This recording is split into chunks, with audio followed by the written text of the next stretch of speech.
It's Thursday, and you know what that means. It is IndyCar Night on the Elite Racing Network and P1 Broadcasting. Hello again, everyone. I'm Gary Gotzo, and welcome to Round 4 of the 2026 BP1 IndyCar Championship. As tonight we come to you from the Monterey Peninsula in California and WeatherTech Raceway, Laguna Seca, for the third running of the Elite Grand Prix of Monterey. 95 laps, 212 miles await us around one of the most recognizable and one of the most difficult road courses in all of American motorsports. Joining me on the call tonight, as always, is my good partner in the series all season long. It is Luis Gonzalez Nunez. Luis, welcome here as we've reached I guess the last race of this first 4-race murderer's row on the schedule. Probably 4 of the most difficult tracks that we'll face all season long. And like I said again at the beginning of the season, I think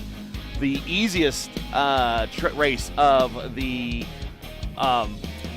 opening part of the season might have been a 500-miler at Pocono.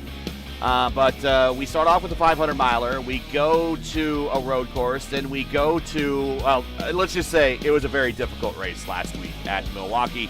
And then we come back to another very difficult road course before we get our first week off. Good to have you here, but I'm almost as eager to see the break as much as I am to see the action tonight. Yeah, we have a full week busy this week. We have the fixed, we have what else we have? FIS, Talladega. And then this Sunday again from Montreal. So, yeah, you're right. I think I thought it's going to be tough the 500 miles in Pocono, but it was pretty easy. And then we coming with this big down on the hill with Milwaukee. That's okay. It is what it is. We have to admit that. And we'll be coming here with 95 laps from Laguna Seca. Once again, I remember the last time we came here, it was really tough for the people. Ethan Stanley, Tyler Forty mentioned that. And now we're back on this track. When remember people like Casanardi, Odegochi Rodriguez, and some others make names not for the good way, but anyways, when we come in on this track, always remember people around. They are not here anymore. So, but yeah, I think it's gonna be a really tough. We have a less people, 24 people, at least. So not like a 40 people we see in Milwaukee or 35 in Portland. But I think it's gonna be a good race. I hope for everyone. Like for example, Brian Blaman is now from the poleman. So far for now, with 4 minutes remain. So he is close to Daniel Fockingham before we go to break, and we come back to the doubleheader on Chicagoland. And there are the points coming into today's race. Daniel Fockingham with a 15-point lead over Blauman, who won last week. Gavin Hibbs third. Hoytsma, Albrecht, Gill, Seb Alexander, who there he is. It's in the background of our screen. Now he's in the race. Ryan Schold, Miles Brown, Justin Bettermall is your top 10. We'll transfer from the rook drivers' points to the rookie points. And there you see Hoytsma with the 7-point lead in the rookie campaign. Miles Brown second. Mason Mitchum, Micah Mixer, Noah Gill, Nick Silver, Hayden Darth Lull, McKernan, Stockner, and Higgins is your top 10.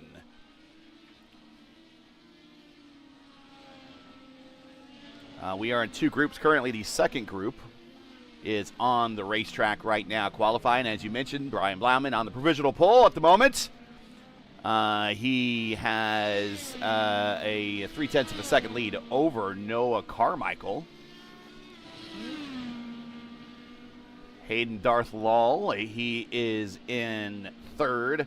Richie Hearn fourth, Hunter Smith in fifth. But we still have drivers that have still yet to take time. Ryan Schold, Noah Gill, Daniel Falkingham still yet to make time yet. Falkingham is already did 3 laps, basically 2 laps faster, but unfortunately for him, penalties. He's making incidents. Yeah, going incidents offline. Off track, yes. So that's why I cannot make it and he's still in 22 on without timing. But it's not fastest actually. He's doing some personal best. Sector 1, 2 now and again. It's going for the 3 for the personal best, but nothing much on his stand. Let's see what's happening with him now. What's crossing the line? He's on the red tires, and P3 for Falkenham. He still has a minute 45 left to play here. He can turn about 2 laps in that time frame. So this is the first time we've been at this scan. It's the third time we've been. Lion Scholl goes to the top with a 108.3.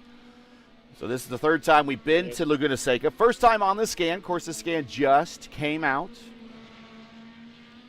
Of course, you know the name, you know the hills, you know the corkscrew. They're all familiar, but the virtual racetrack underneath for these cars, all brand new. iRacing completely rescanned, rebuilt. Laguna Seca for the 2026 Season 3 release.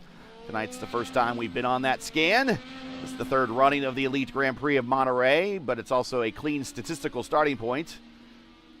Caleb Bency owns. Go ahead. Daniel's coming faster than the first sector. Second personal best. Could be pole for Daniel now coming on the line. Sorry for he comes right as he gets to off the final turn 11.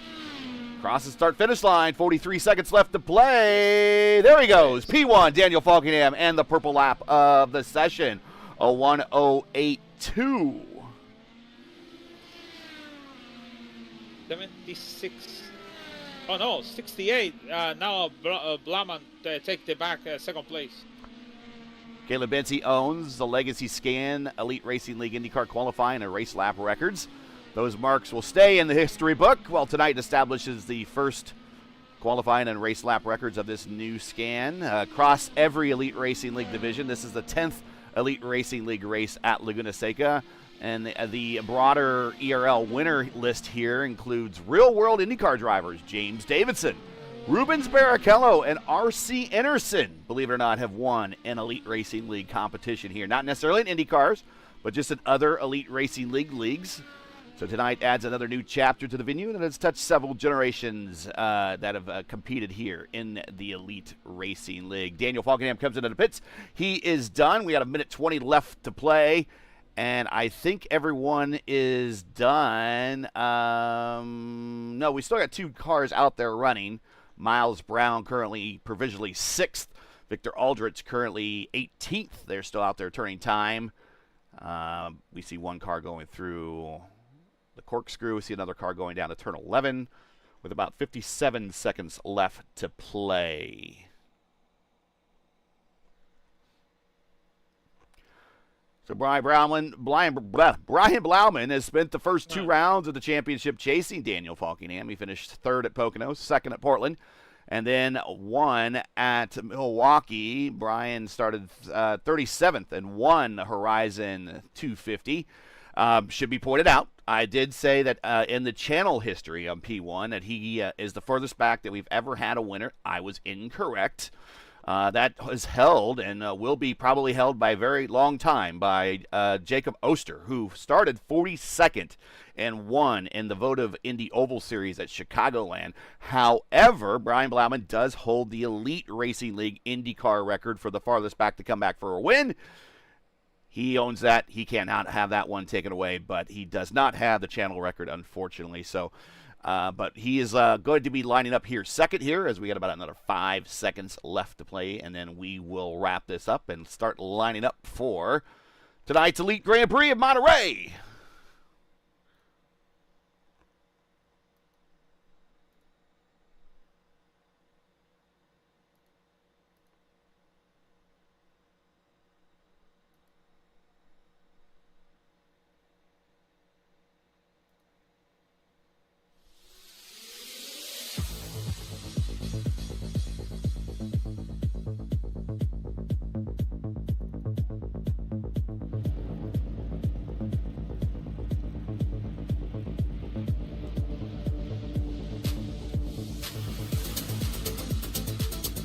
As we are now starting the grid up.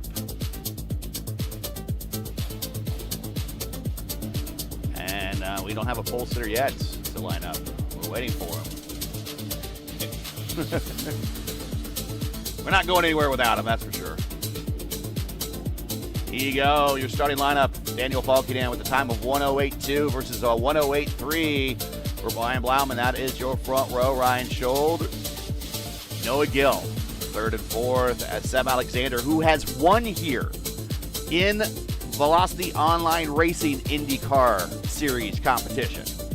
He lines up in row 3. Right next to him is Miles Brown. Then we got Noah Carmichael, Hayden Law, Richie Hearn, and Lucas Hoytsma. That is your top 10. Hunter Smith, Chad Frankenfield, Dan Morera, James Watson, Victor Aldrich, Craig Forsyth in row 8. Then we have Nigel Stock and Jordan Decker in row 9. McKernan and Matty Wags in row 10.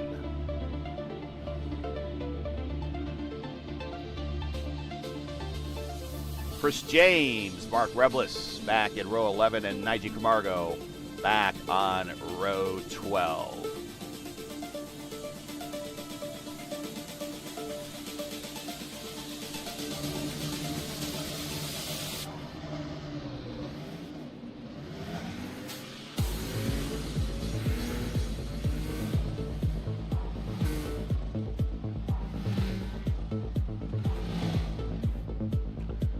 There is your 4D Racewear Pole Award winner.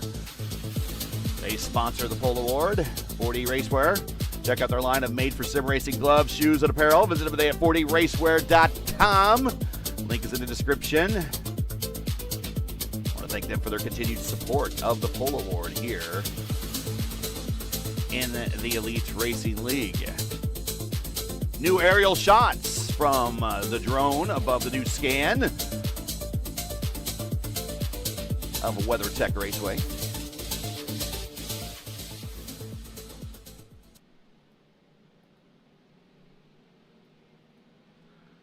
As we have the full pace lap here tonight. Plenty of time to get us lined up and ready to go.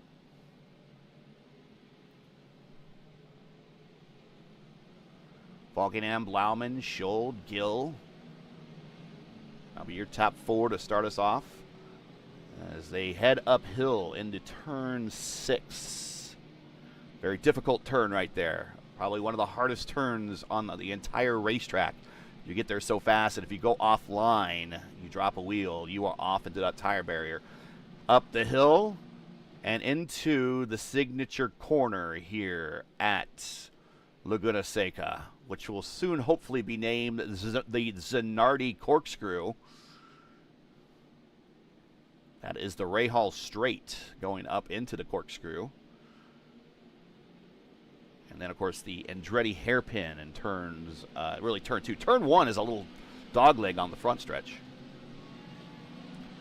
Get ready for 212 miles here tonight, Lewis? Sure. I'm ready. I'm here with. Gil has a Gil's going to be starting from pit road, so Ryan Schold going to be having to row all to himself, getting ready to go green. Green. Nice restart, Brian. At least keep it side by side.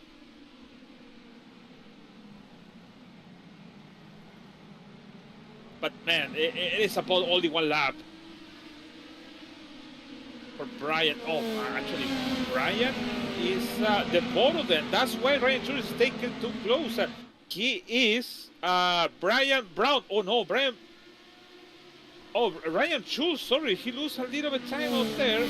Oh, he almost lose the car. There we go, side by side with going to the corner. That's Schold and Brown. Oh, Schold loses it. Oh, no, he's going to go into the wall. I think he keeps it out of the wall, but he loses a ton of positions. We have another car off down at the bottom of the hill. That's Noah Gill. He started from pit road. Ryan Schold, we'll see what happened. We'll go back in time and see if what happened there. Gonna go off the. There he is. We'll go back another 10 more seconds and just see that he gets Ryan Schold here. There he is, side by side with Miles. And this is a very difficult turn right here. This is a very difficult turn. We talked about it, and right there. Miles actually gave him room, but a little bit of a nudge. Miles loses his front wing, and it doesn't grow back, so he's not going to be forgiven. And I don't know if Ryan Schold has damage or not. I don't think he have a damage. Just had dirty wheels. Let's see what's happening on the end. Richie Hearn have a damage on the car. Richie Hearn, he's missing the front wing. So a little first lap chaos here. Miles Brown, he is fixed. He is back rolling right now. Have a contact with Chad Frankenfeld because Miles Brown is coming to the pit and Chad didn't realize he's coming to the pit slow with the front wing damage. So a little bit of a chaotic first lap, but we'll reset everything for you. Let's get you the tree. There you go. And as you see, the first two cars are on the prime tires. Seb Alexander, Carmichael, Daniel Falkenham sets purple lap there. Seb Alexander betters the purple lap. Carmichael, Frankenfeld, and Watson all on the red sidewall tires.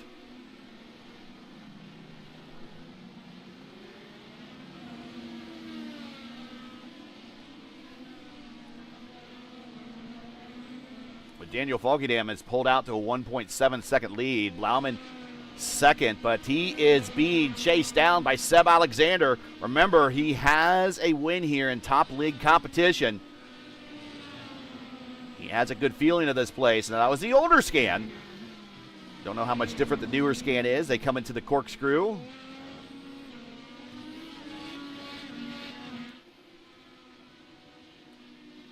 Well, that's allowing Falkenham to pull away now. He's going to have about a 2-second lead when they get back to the start-finish line. There he comes into the braking zone, lighting up those brake rotors, bright orange, down the front stretch. Here they cross the start-finish line now. You see the line, well, you see this little turn right here. This is actually turn 1. Now this is turn 2. This is the Andretti hairpin. Watch this battle continue here between Blauman and Seb Alexander. Seb needs to get by Blauman before these prime tires on Blauman's car kind of reach the crossover point with the alt tires that are on Alexander's car. Remember, the red sidewall tires, softer compound, faster in the short run. The black sidewall tires, longer in over a course of a run. Will not wear as fast. Here are your weather conditions coming into. We'll get the track map off. There you go. Pretty comfortable conditions out there. Track temp is at 97 degrees. If it gets above 100, we will start to see degradation of the red tires happen faster. But if it stays under 100, and then we just went up another degree to 98. If we stay under 100 for the red tires, they'll last a little bit longer. But the more we creep to 100 and the more we go over 100, they will not last as long. Ambient temperature, very comfortable. Coastal temperature here in California. Black flag for Ryan Schultz is coming into the pit because the incident on turn 6, I think it was the incident, yes. We contact with Miles Brown. So he has a drive through. So that's just making his day already to start. He was looking good with a nice qualifying effort. And now just making a long day longer. But he's going to pop out again with Miles Brown. So I'm sure memories run long for both these drivers. And now they're in direct contact with one another on the racetrack.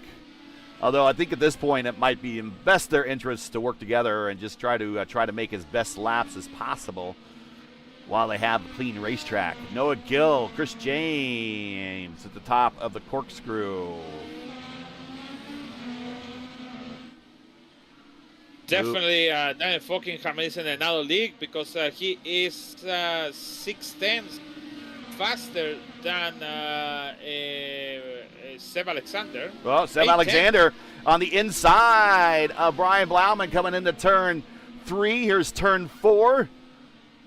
And Seb Alexander passes Blauman to go up the second step of the podium. Now see if he can pull away and try to run down Daniel Falkingham a little bit.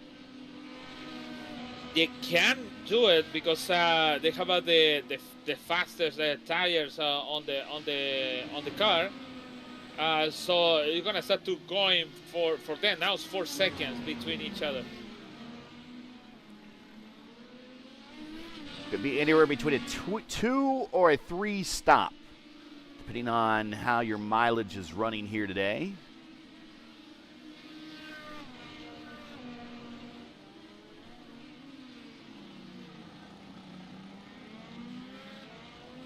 WeatherTech Raceway, Laguna Seca, is constructed in 1957.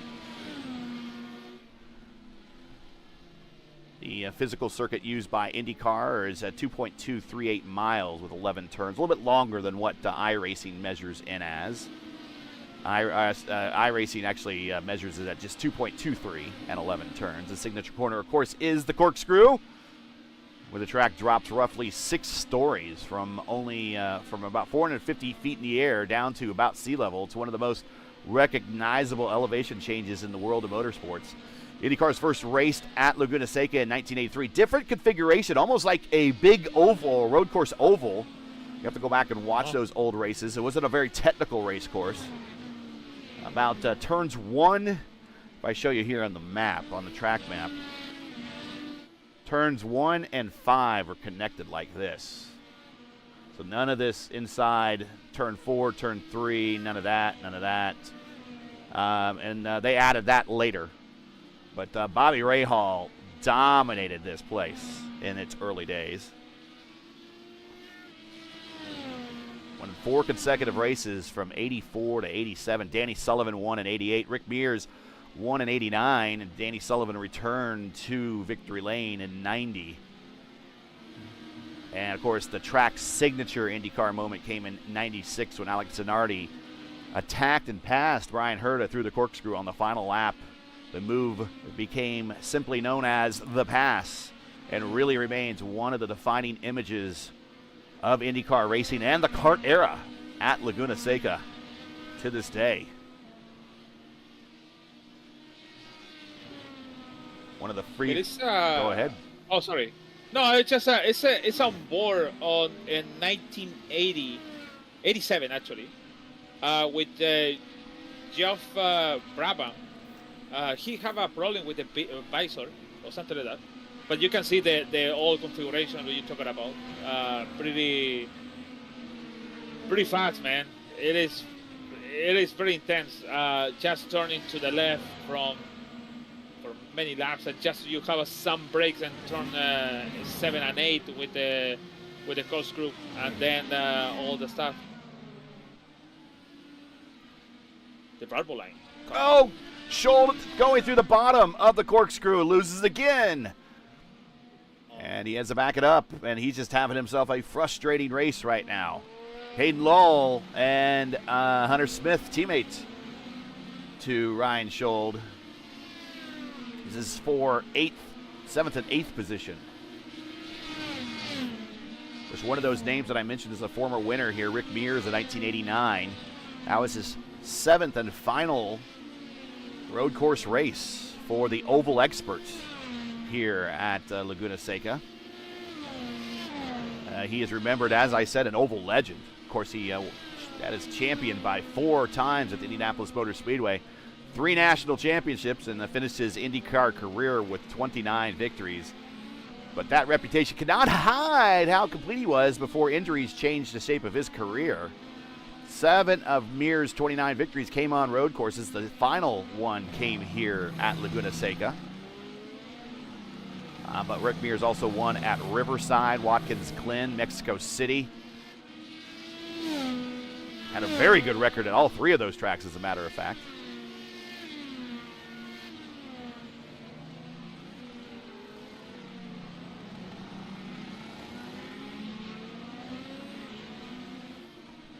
Last time we were here, back in 2024B, Ethan Stanley won the race. He started second and won the second running here by 4 seconds over, more than 4 seconds over Caleb Bency, former 500 winner. Adriano Pinero very quietly finished third. 24 drivers made the official race. No cautions. This time, strategy and traffic produced 3 different leaders and 7 different lead changes.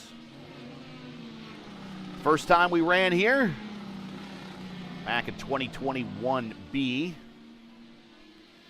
Adriano Pinero won that race. Started from the pole, led all 95 laps, beat Henry Bennett. Lewis, he beat Henry Bennett. You know you're doing good if you can beat Henry Bennett. He not only beat Henry Bennett, but he beat him by 26 seconds, no less. So, oh my God! Yeah, that's a beating. You don't see that very often at all. Not at all. Eric Triano finished third. 22 drivers made the start there.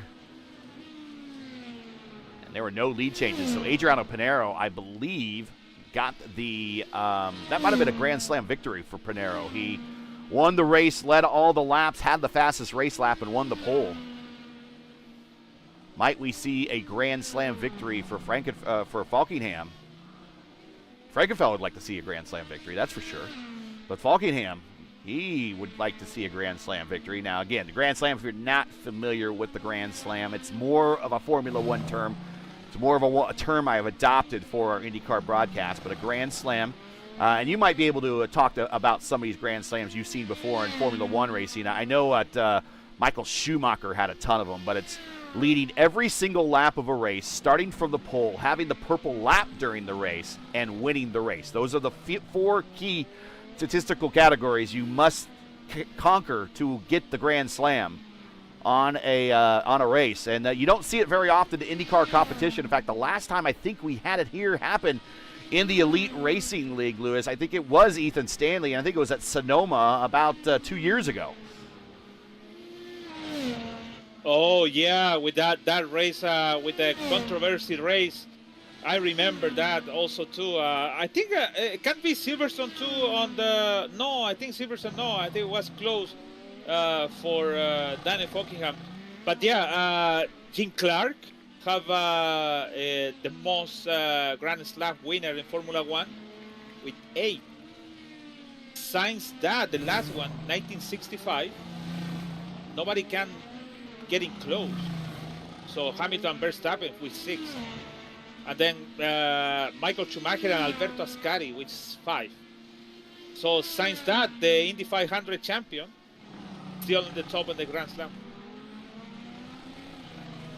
Yeah, you can tell it's a very rare feat. You don't see it happen very often. We'll get you some stats here on the Grand Slam as we get into this race. Thanks for joining us, everybody. Again, want to thank our partners, Blue Egg. Also want to thank Lucas Oil School of Racing. And all right, there's some racing in front of our leader right now. Mark Reblis, Richie Hearn. Richie Hearn got around Reblis. World Wide Technology Raceway. 4D Racewear, Pole Award sponsor. Of course, us at P1. I want to thank everybody for joining us tonight. Make sure to hit the like button, share, subscribe.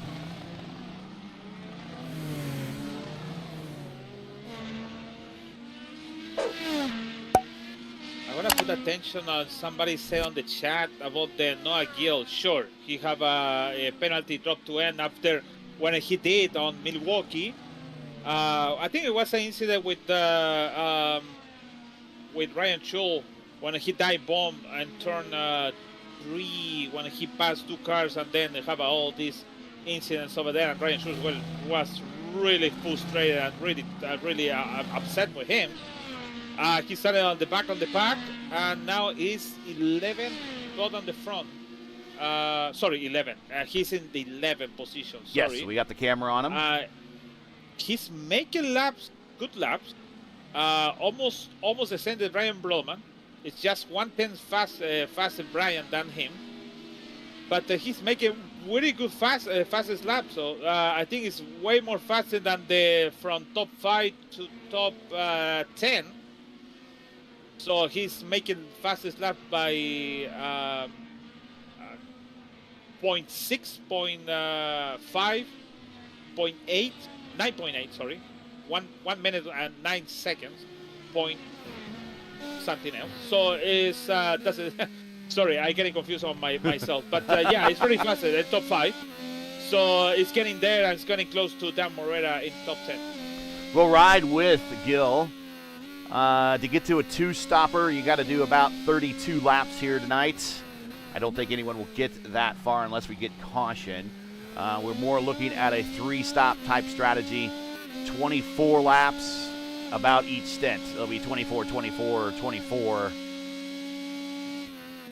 So lap 23, 24, lap 47, 48, lap 71, 72, and that will get you to the end somewhere in there. So we are actually rapidly approaching the first of our pit stops, about 10 laps from now.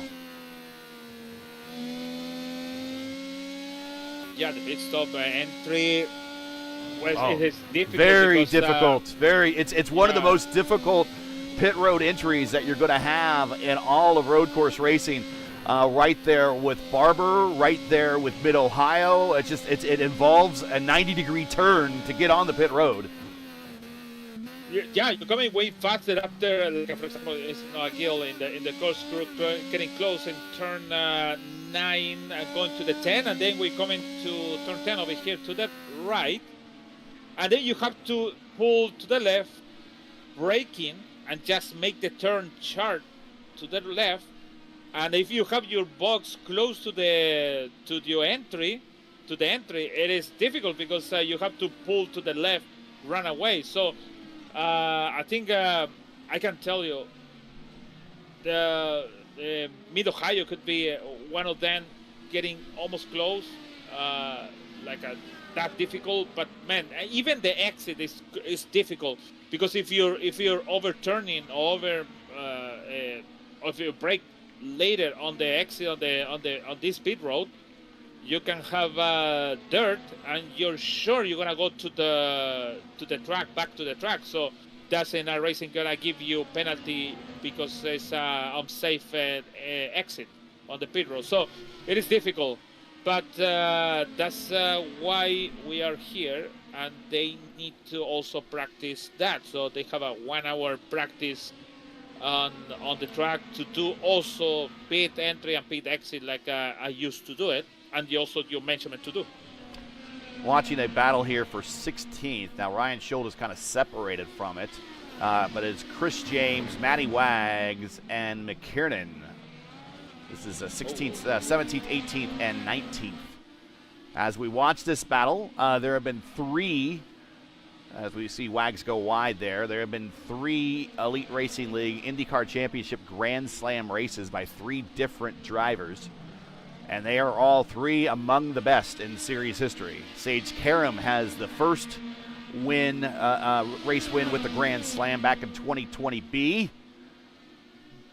at Watkins Glen. Adriano Pinero did get the Grand Slam here as we see James go wide. Wags goes underneath. McKiernan will try to follow. James. Wags. Not known for being a road course racer, but he does have, I believe, a road course win in one of the other series that we cover. I have to go back and look at those stats. It's either Area 51 or maybe Dark Horse. They don't make a lot of road course starts in those series. They're predominantly oval series, but he does, I believe, have a road course win there. So he does have a little bit of success on road courses. He is now up to 17th. Adriano Pinero. What's that? No, it's just pretty smart for the Wags. Leave break before. Leave James braking later, and he lose. That's why he lose the controls. He overbrake the turn, so he gained the position of that. So good for Matt.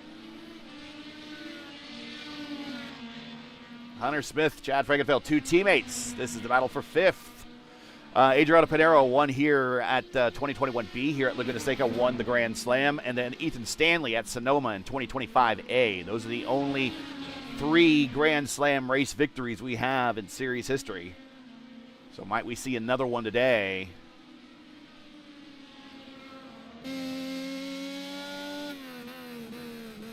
Riding with Hunter Smith on the button for push to pass.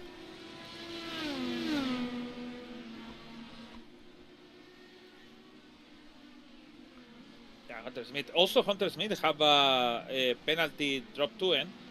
Yeah, he's doing pretty good. Yeah, it's doing pretty good on the track for sure. Yeah, Smith have a penalty for drop 2 in after incidents of Milwaukee. Don't remember which one, but many. But from one of the 20 incidents we have that day, he have a penalty because of that. So Noah Gill around Dan Marrera, by the way. Go ahead. Yeah, he came back, and now he's in 6th on close to Chad. Riding with Chad right now. Hunter Smith right behind him. With his pole today, Daniel Falkenham now has 5 career Elite Racing League poles, which moves him into 6th all-time. He has poles at Indy GP, Gateway, Portland, Milwaukee, and Laguna Seca tonight. And he has now won 3 consecutive Elite Racing League poles, Portland, Milwaukee, and Laguna Seca. Battle for position between teammates into the Andretti hairpin turn 2, and Hunter Smith into the top 5. Yeah, I think it is obvious, although Hunter Smith is getting, it is fast, it's street trends. I have a question. Noah Carmichael, he is using hybrid car, like Formula E car? Because I cannot hear nothing on his car. It's another one of those weird audio things. I hear him now. Maybe it's on your end. I've had this happen before. I think this is a known issue in iRacing, and not everyone reports it. But if we ride with them, I will get you the camera, and we will move. Can you actually hear? It's really peaceful. It's super peaceful. Noah having a good performance here on the road course. Top 5 effort.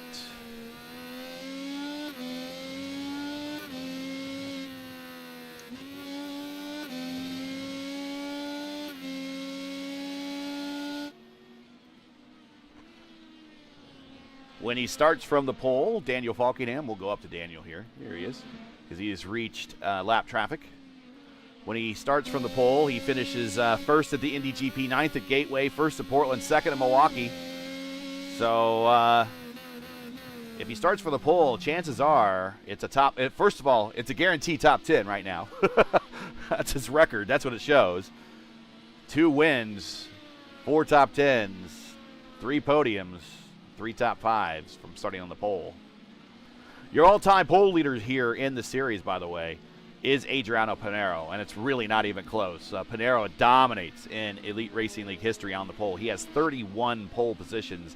And the next closest driver, you want to guess who it might be? You probably know who it is, Luis. Just guess how many poles that driver has. No? Oh, I am between Robert.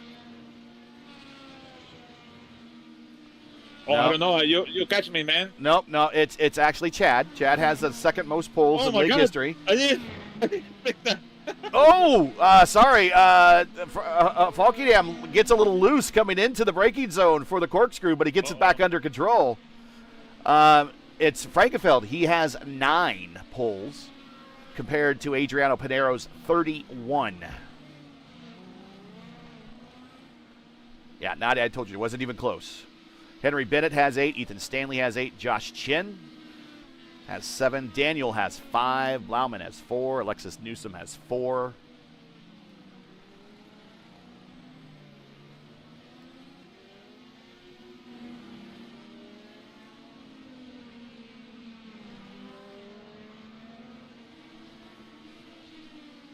And we are expecting first round of pit stops about any time now. about any time.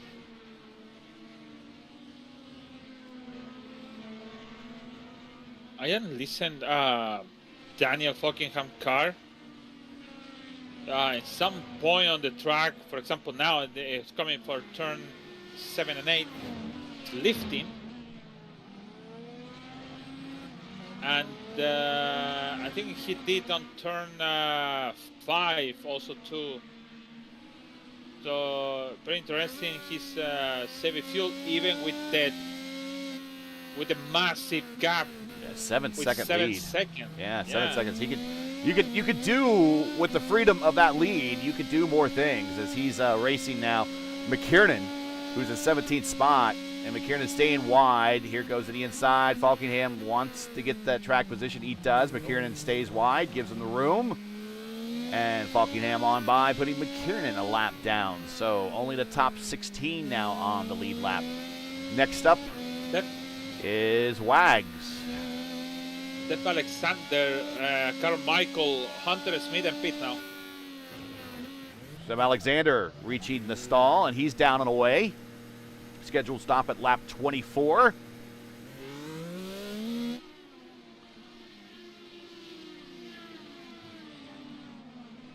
And that puts him right in a 3-stop window. So we expect his next stop to happen right around lap 47, 48.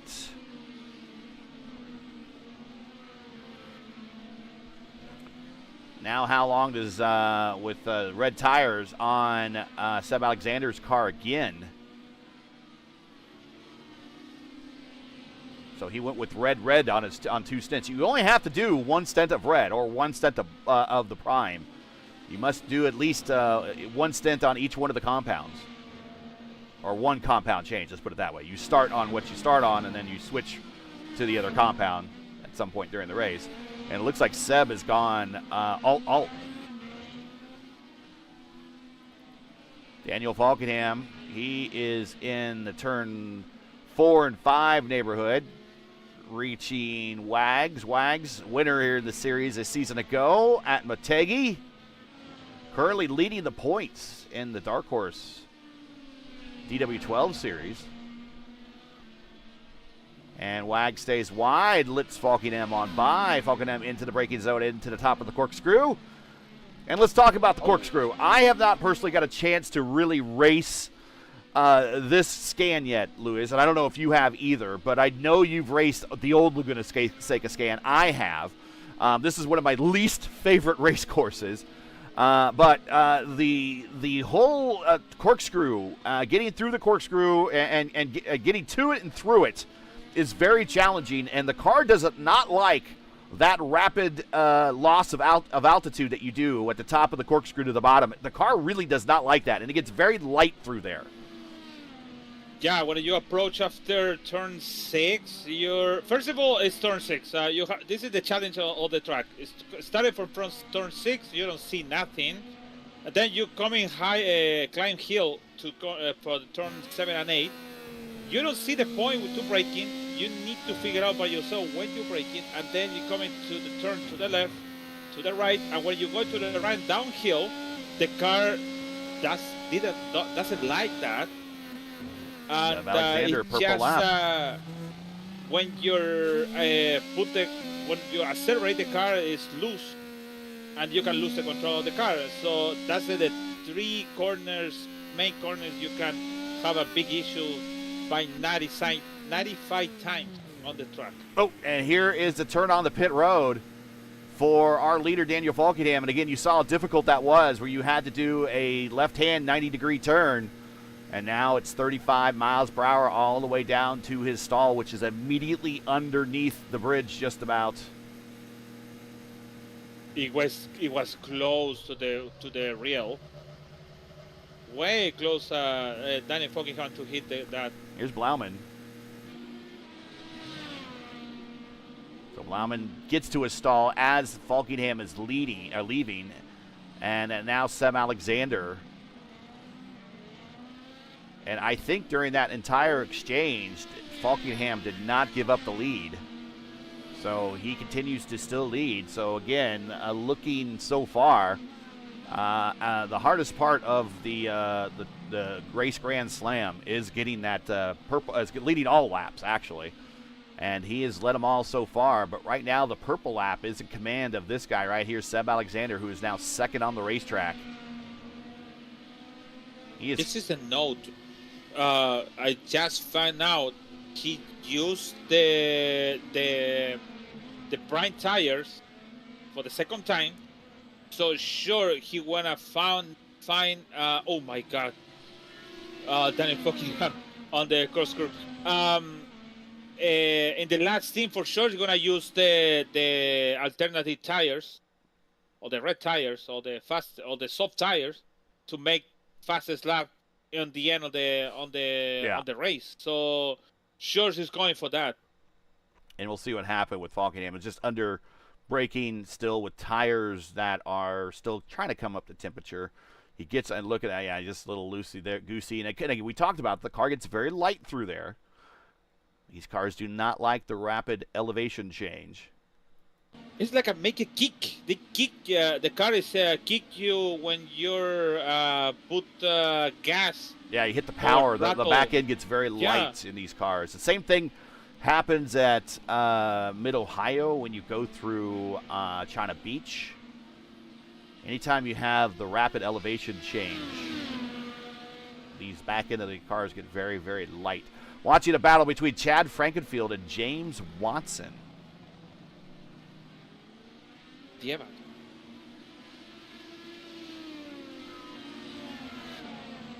There is Andy Evans getting close of Chad Frankenfield for the 6th.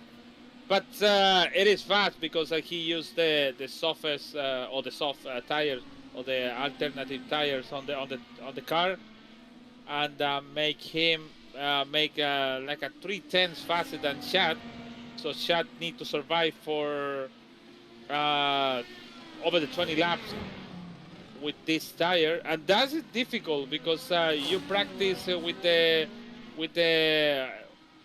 with one tire, and then when you have to race, you have to change your way to driving with this tire. So it's taking at least between 5 to 8 laps to warm up, and then you're going whatever you want.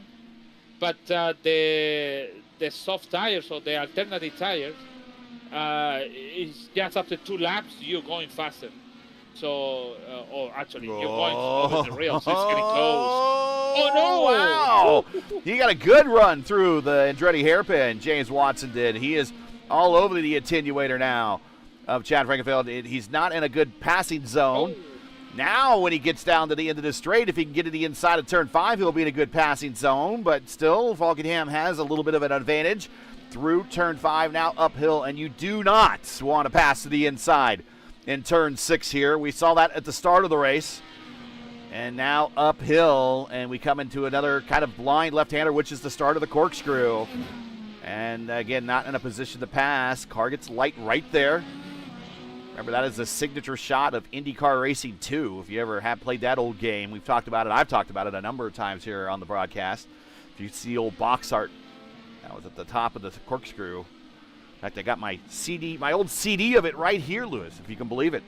It's got Robbie Gordon and Gilda Farron in the old Pennzoil livery.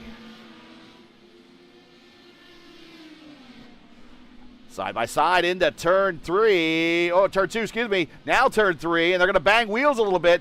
They're going to drag race off, but James Watson's in the preferred position. But on the outside, Frankenfield sends it. And looks like James is going to get the position here in turn 4, going to turn 5.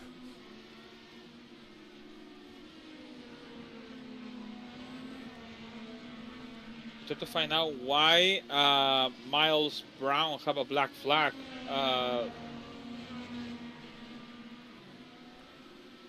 Wait, what? He is coming off of pit road. Yeah, I don't know why he got must have got a contact with somebody, or he's already got 6 incidents.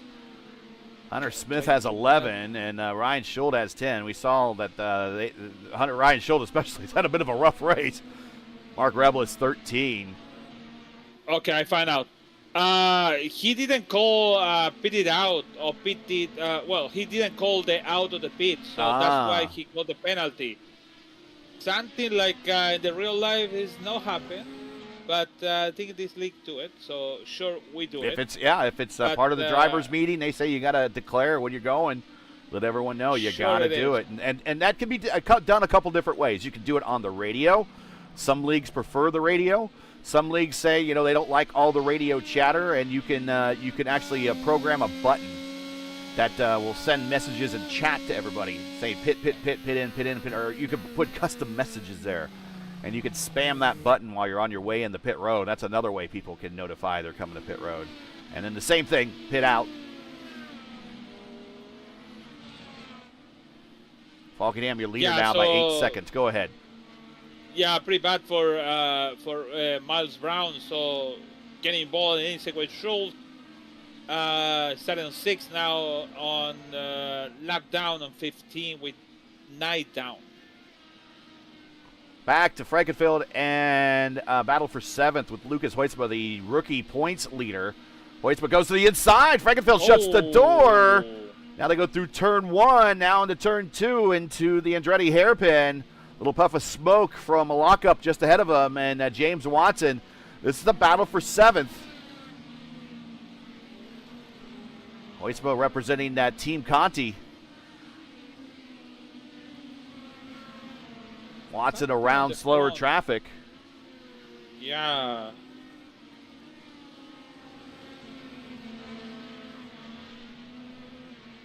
I think Chad is no fan of the brand tires. Brand tires is the black tires, no? Yes. Yes. So it's not fun actually. Oh, and had a blink. And Chris James stays wide and out of the way. And again, it's one of the few places you can hide in this racetrack, and he finds it. So good on him. But back to this battle between Frankenfeld and Hoytsma. This is 7th and 8th into turn 11. And joining in this battle very shortly will be Noah Gill. Noah Gill getting shouted out in chat. Remember, Noah started from pit road. Also starting from pit road, Hunter Smith. Hunter Smith up in the 5th. Noah Gill in 9th. Hoytsma to the inside, taking a peek. Nope.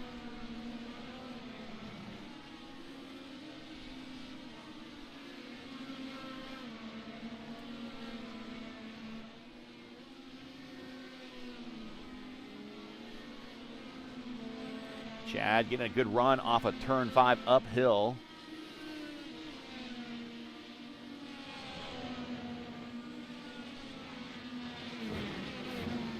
Again, I want to thank Tom Bolin Ford as well for being a premier partner of the series.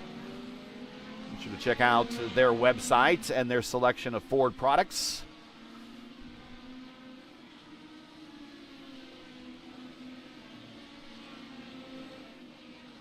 Let's go through the field real quick, and we'll probably start leading into our first commercial break, as we're about almost to the halfway point already. Daniel Falkenham has led from the offset. He's your pole sitter, and he is also your points leader, and he has led them all so far to this point. And he's en route to a victory if he can bring home the other half, other 2/3 of this race.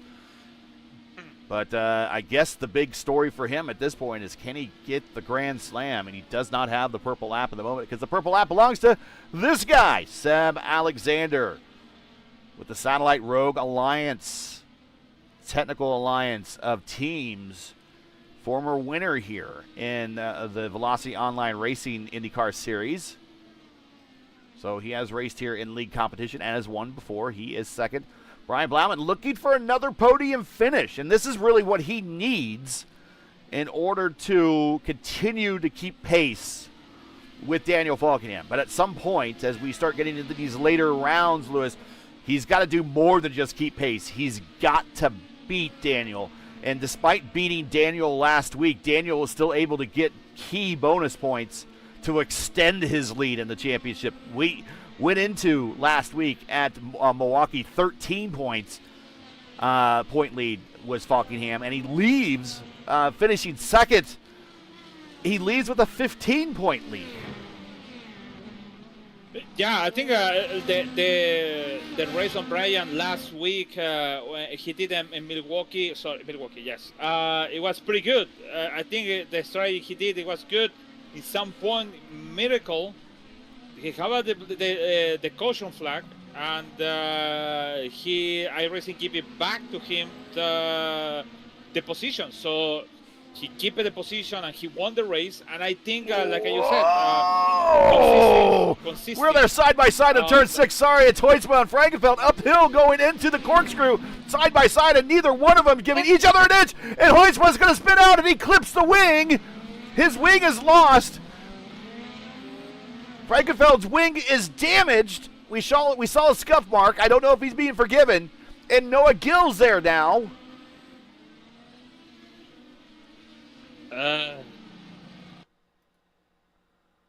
We'll watch this again at the top of the hill.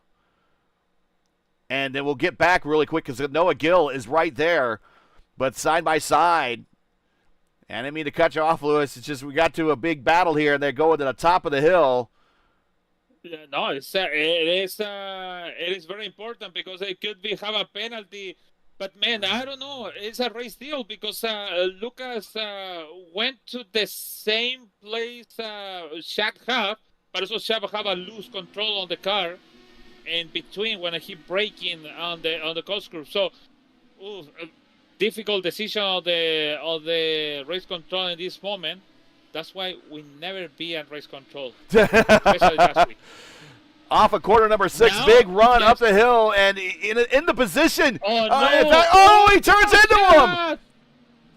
And in the position that Zanardi was on Herta was Noah Gill, and he survives. But let's go back and watch this from the blimp view.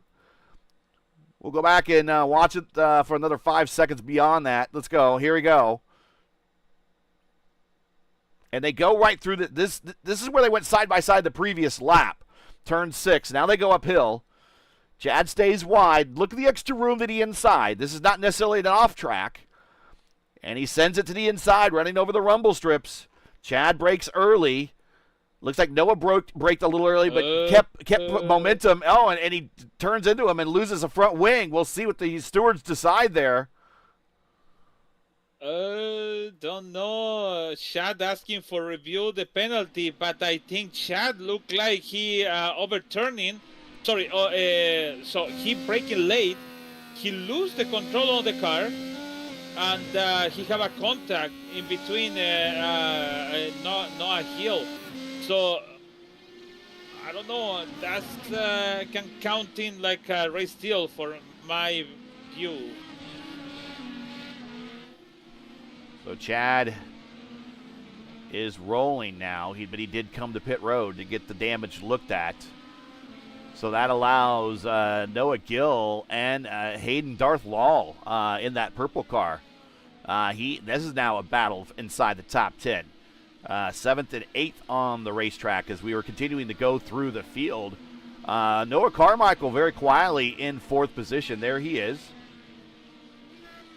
And then Hunter Smith very quietly, as soon as he's been in 5th, he's been very quiet since he's got there. James Watson is in 6th, but he probably will be joined by Noah Gill at some point. There is Noah Gill. And Hayden Law, this is the closest battle on the racetrack. And then right behind him actually is 9th position, Dan Marrera, my hero. And his teammate, Craig Forsyth, former winner here in the series at the US 500 at Michigan. Lull is now to the attenuator of Gill. 2 rookies in the rookie championship right here. I guess in Noah Gill have a damage on the car. Should be in the real life have a suspension failure or damage on the suspension, back to the suspension. I think was a right suspension. So, but iRacing different things, so he's still in the track to it. No laps what used to be, but it's because Hayden Lull is used the fastest tire, so that's why it's getting close. But I think lucky about Noah, and race control is still looking for the answer of the chat of for the both incidents.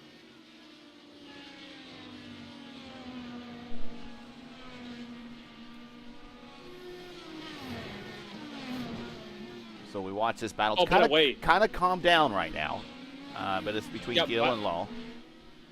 By the way, it is crazy, but you can see that the only person with 0 incident is Brian Blumen. The only one. And he goes around Miles Brown there. Yeah, and the next one is Nigel Stock in 17. So the rest of the field with over 3 or 2 incidents. It's almost like the race within the race is who can finish with the least number of incidents. And that's easier said than done here. This is 95 laps of hitting your marks every single time in a very narrow racetrack. This looks like it is a wide racetrack. Let's ride with Brian Blauman, by the way. Since he has a 0X, hopefully we don't jinx him. But no. This is it's about a 2-wide car racetrack, maybe 2.5.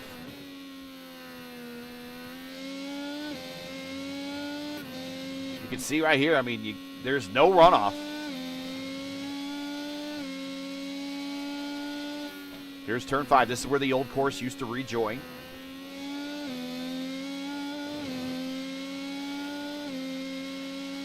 And while we race with him, the current IndyCar Series track record here at Laguna Seca is a 106.4 set by Christian Lundgaard during second round qualifying in 2023. Helio Castroneves had the previous mark back in 2000. So Lundgaard owns the outright qualifying record while Rosenqvist won the pole in 2023. Remember that it was the Fast 6 qualifying.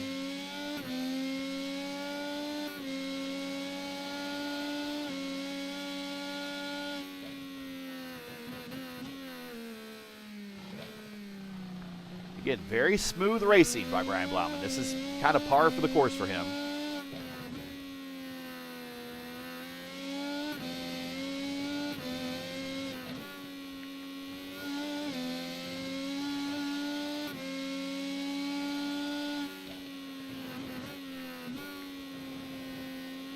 I think it's just going to the end like that and saving the points.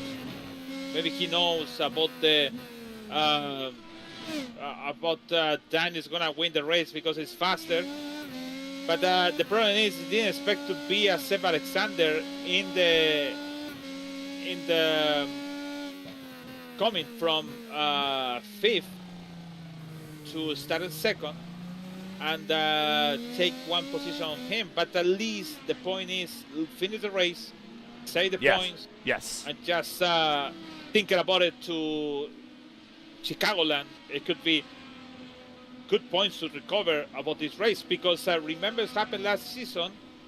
Danny Fockingham in about 3 or 4 races they have a problems, disaster, black flags.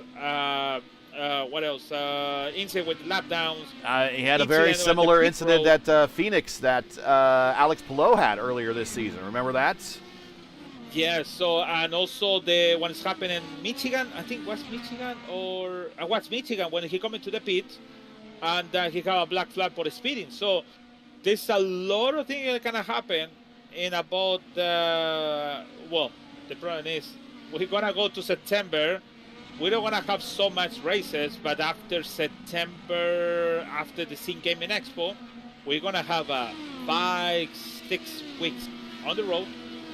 From 1 race to Indianapolis 500, and then on the end we have the race on World Wide Technology Raceway. After maybe 1 week after that, so everything can happen. Everything can happen in about 1 race. Chad Frankenfeld black flag because race control found it. He is the provoked the incident in one of the boats.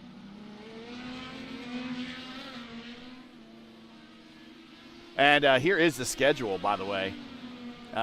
We are at round 4. We got after this, we have a week off, and then we have a doubleheader at Chicagoland. Then we go back to another road course at Watkins Glen. Then we go to Las Vegas. That should be a fun one.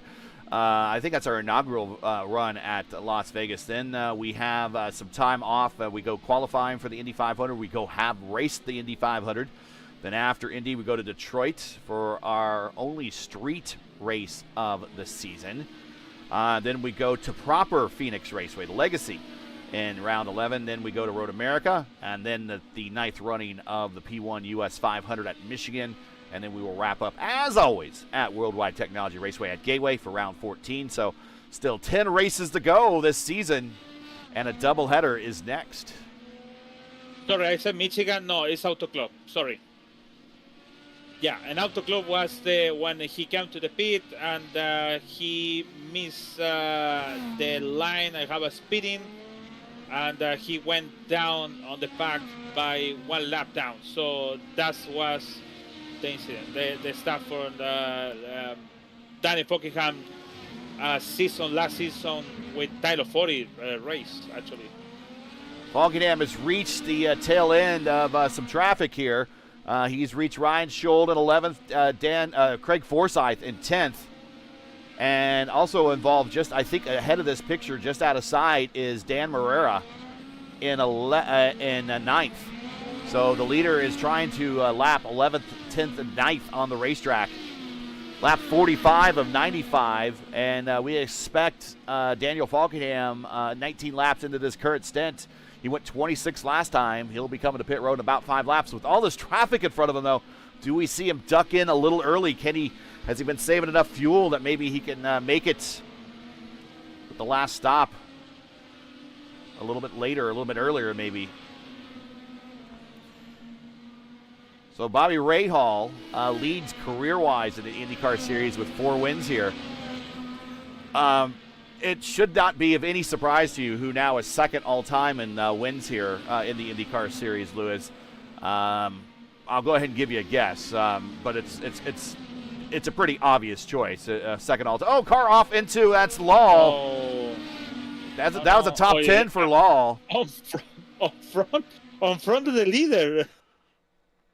Just on front to the leader happened all of this. He probably saw him coming. You're right. You probably saw him coming. Oh, gosh, and he just slides. Yeah, good thing they weren't closer. That might have been a little bit more dramatic. He kind of slid out of the way. But your guess on who's second all-time in wins here at Laguna Seca in the IndyCar Series? Oh, no. Dixon? That's a good guess regardless of where you go. I will give you that.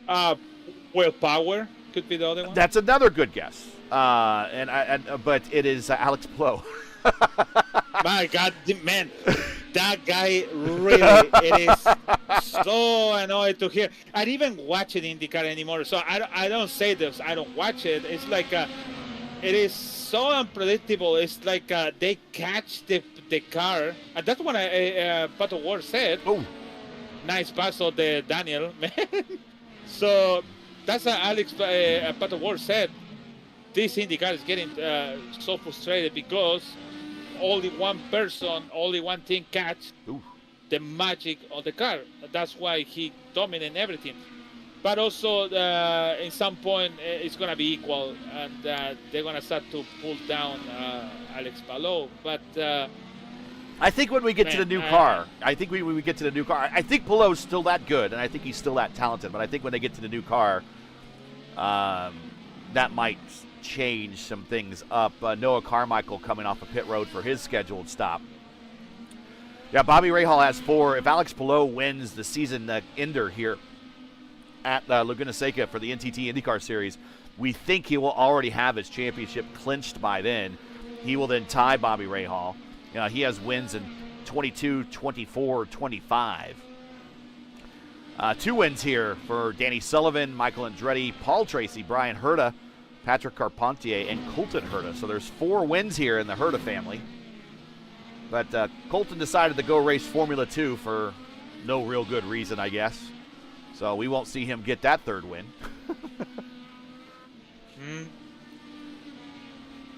To be honest, James Watson coming to pit road, yeah. I James don't Watson think, spins out, coming around the 90-degree left-hander coming down the pit road. Dan Morera on pit road. Gordon Herta, it is doing no good actually in the Formula 2. Just top 5 on Barcelona. And that's the best result for him. Yeah, he's just doing it to get that super license so he can. I mean, if Cadillac picks him up to go to Formula One, he's just going to be a backmarker. I don't know. Okay, so maybe it's been your lifelong. Everyone has a dream job. That's something that they've wanted to do for their, and maybe that's. I would imagine though, if I wanted to go to Formula One and Formula One, here is Jordan Decker and Daniel Falkenham.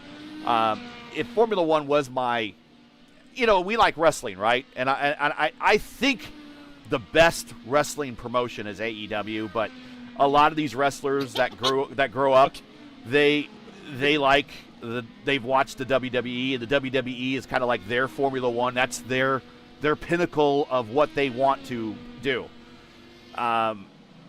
Again, if you were good in basketball, you want to go to the NBA. If you're good in baseball, you just don't want to go to the minor leagues. You want to go to the MLB. You don't want to just play in Japan. You don't want to just play down in the Mexican League. You want to go to MLB. That's where the best play. Maybe that's Colton Herta's dream, that just to drive, period, in Formula One. I would want to, if my dream was to drive in Formula One, I would want the most competitive car possible.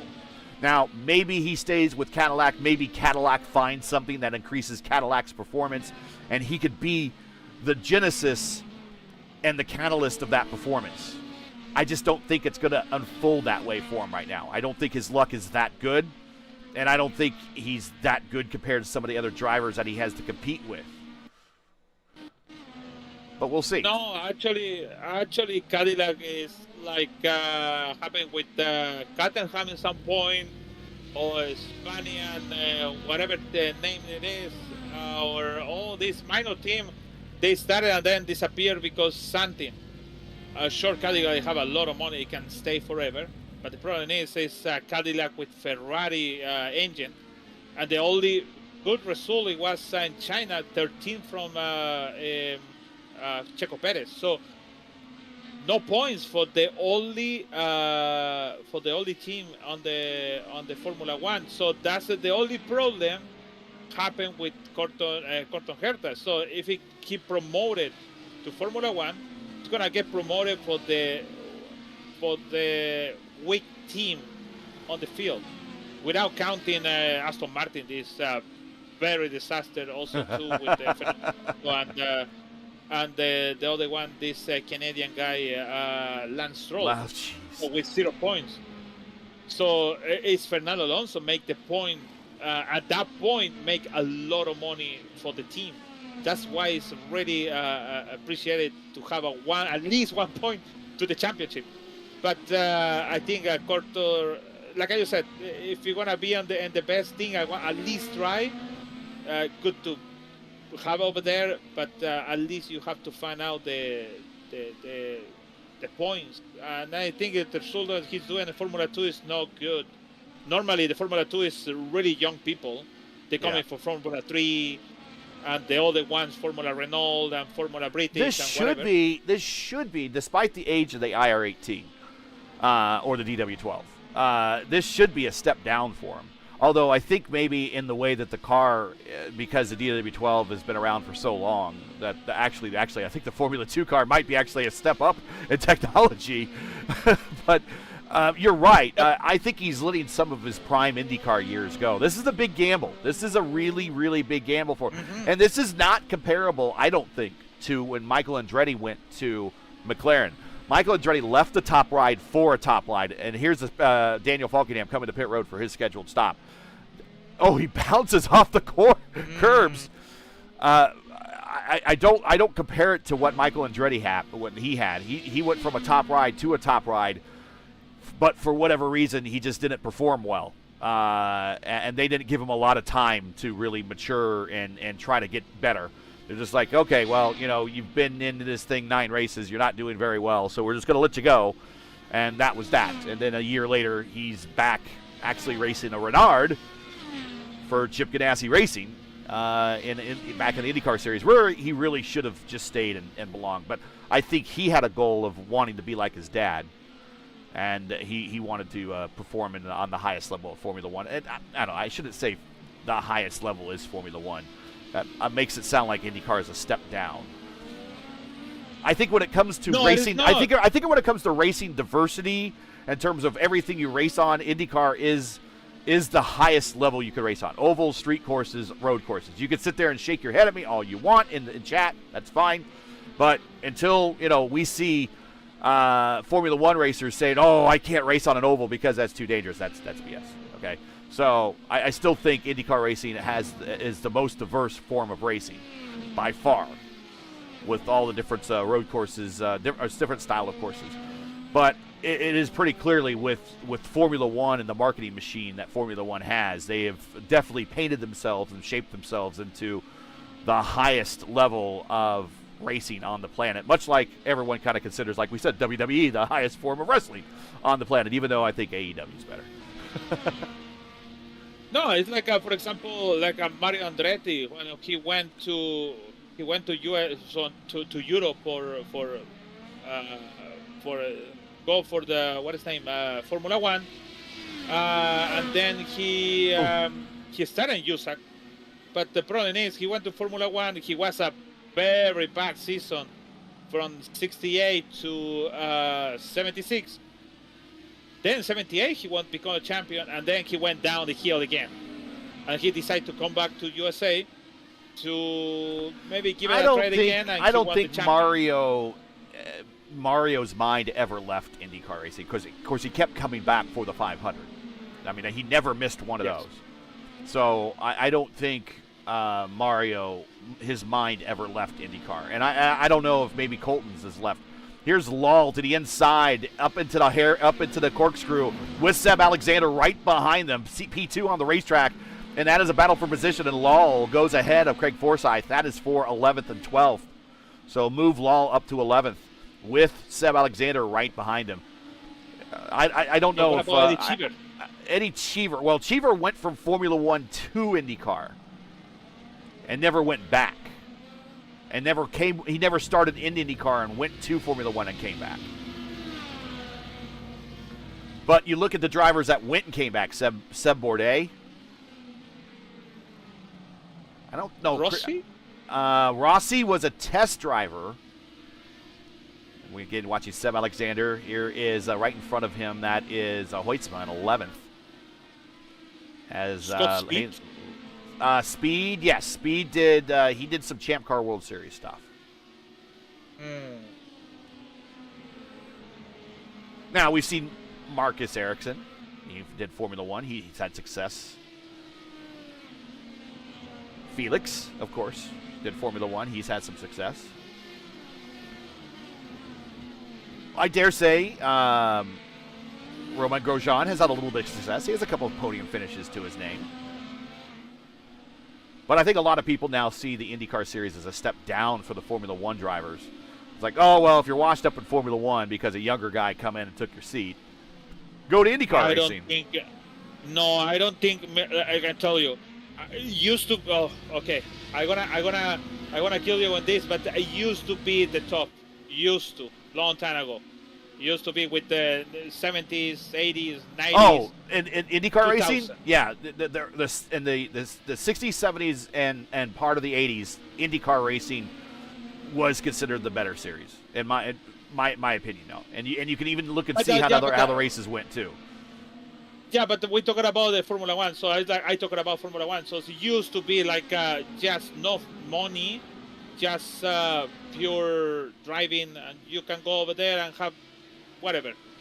But now, if you have a comparison between Formula One and IndyCar at least give you battles. Yeah. Predictable stuff. Like for example, Palou went from top, went to 10, then we came back again to the top, and that's the thing. You're right. But Formula One, they have this problem about the engine, battery, and whatever. They can't even hold the speed in the main straight. For example, Spa, they went to 300 and something on the top, 200 and they say 220 after the main straight, one of the back straight on the Spa. I forget the name actually. Whatever. They went to 220 to going down to 200. So it is really, really sad the way Formula One went from one thing like 20 years ago to now don't sound nothing, and even the car is you have to press too many buttons to. Yeah, we're getting that way here too. We're getting that way here in IndyCar. I mean, and I will give Formula One this. They at least consider. They at least encourage constructors. And it used to be like that in IndyCar racing a long time ago, where you would have different chassis on the grid, and now it's just all Dallara. I mean, there used to be Lolas, there used to be Marches, there used to be Renards, Swift chassis, Galmer chassis, Penske chassis. But the good thing about IndyCar is still cheaper. For the people who want to watch it, it is cheaper. That's why we want to watch it. You don't have to pay $1,000, $2,000, $3,000 for a stupid seat. You don't see nothing. And also, FIA is not involved to decisions about to make this, make that. It have to be like this. Some people would argue Roger Penske used to be involved, but yeah, but it's not like that massive stuff, like that massive involved. Like right. The car have to be like this, and that's it. They cannot change it. And then at some point they mess with the car, so it's not. That's why Max Verstappen. Yeah. That's why Max Verstappen started to find out that it's better to go to GT cars when he went to the 24 hours on Nürburgring. That's a good point. Good point. Yeah, he decided to this is not Formula One. Fernando Alonso, he's doing it just for money or just for development of the Aston Martin. It's not just for fun. Even that, I don't think it's like for example, Isao Salazar said, used to be just for experience and how you're good on the car. Now it's just for money. If you have the money, you're good. Yeah, just buy your seats, and that's been a problem that IndyCar's had since the 90s. Yeah, with the seat buying and all that. Asking Pastor Maldonado, man, the guy is pretty bad. But they have the petrol, Venezuelan petrol, or the big company of the diesel stuff. Yeah. In Venezuela, and the government pay him to stay for 10 years, and he only won one race, and the other races just wrecked everyone. So, yeah. All right, let's do a real quick reset here as we go through our buying some time here to talk about other things going on in the world of racing. Daniel Falkenham is your leader. Seb Alexander is in second. We were just watching a pretty good battle in the mid-pack. We'll go through the field. Ryan Blauman was involved in that battle in the mid-pack, but we were just watching Hayden Law, Ryan Scholl, Craig Forsyth, James Watson, all in a group of drivers together there for a battle for getting into the top 10. Lucas Hoytsma also there in 12th spot. 11th and 12th is Watson and Hoytsma. But that's all right there with the leaders coming through, and Brian Blauman trying to fight his way through. He is third. Noah Carmichael very quietly in fourth. Hunter Smith very quietly in fifth. But Noah Gill is right there, and that is going to be interesting because Daniel Falkenham is in the neighborhood. So we'll continue watching this. Dan Marrera, is seventh. Or I guess it is Daniel. Hayden Law is in eighth. Ryan Scholl, ninth. Craig Forsyth, 10th. So what we're going to do here is take this opportunity to get some words in from our sponsors before we get too late into this thing and not getting a chance to mention them at all. But do want to thank Blue Egg Marketing, Lucas Oil School of Racing, World Wide Technology Raceway, and Tom Bolin Ford. Also want to thank iRacing. I also want to thank 4D Racewear. And, of course, don't forget us here at P1. We're the sponsors of the P1 IndyCar Championship. And We're simulcasting tonight on P1 and the Elite Racing Network. Make sure to hit that like button, share, and subscribe wherever you are. We certainly would appreciate it. Having a nice showing tonight on P1. I think we're having a nice showing right now also on ERN, so thank you for the concurrent views. And what we'll do is we will get a word in from our sponsors, a little side-by-side action, and we'll be right back at the conclusion of those ads and to bring you the finish of this race and probably the next round of pit stops here in about the next 10 laps or so. So don't go anywhere. It's the Elite Grand Prix of Monterey. Can you say that for me with the rolling R for me before we go? The Elite Grand Prix of Monterey with the rolling R.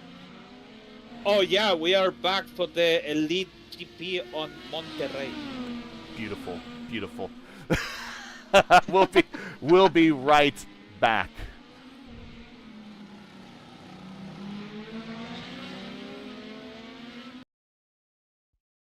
Racing isn't easy, but experiencing it is.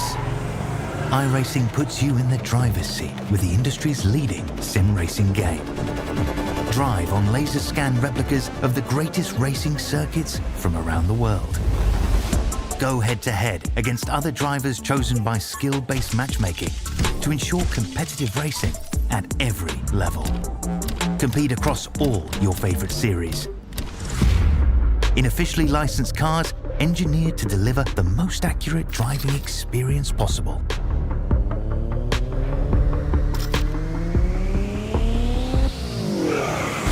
Join a race or host your own with players from across the globe. Race against the computer or in a league with friends. Feel the thrill behind the wheel. Visit iRacing.com.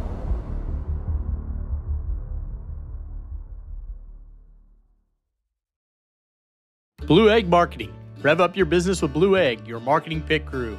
Turbocharge your lead generation with experienced drivers that can navigate the competitive track to connecting with your customers. With Blue Egg, you're always in the pole position, leading your brand towards victory lane. So don't spin your wheels, accelerate success with Blue Egg, fueling small businesses to win big.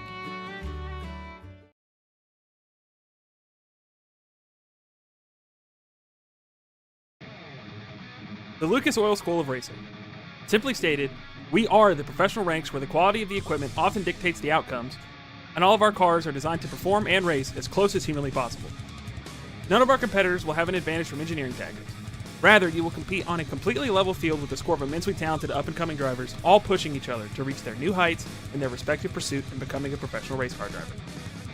Every year, our top-performing graduates move on to the professional racing ladders of IndyCar, F1, and IMSA. Whether drivers compete in 1 or 2 seasons of our series, when they are ready to move on, they are ready to move. The training you receive in our school is an unmatched, unforgettable, first-class education combining the very best racing instruction and education.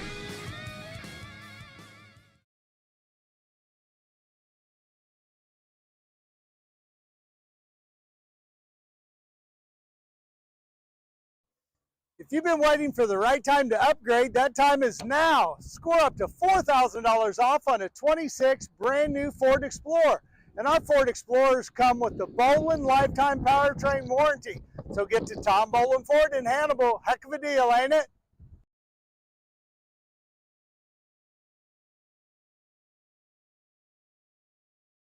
Before anyone else was talking about it, we were building it. Sim Gaming Expo, America's original, community-driven, multi-genre simulation gaming event. Experience the latest hardware and tech, meet creators, watch live competitions, and celebrate your passion with fellow sim enthusiasts.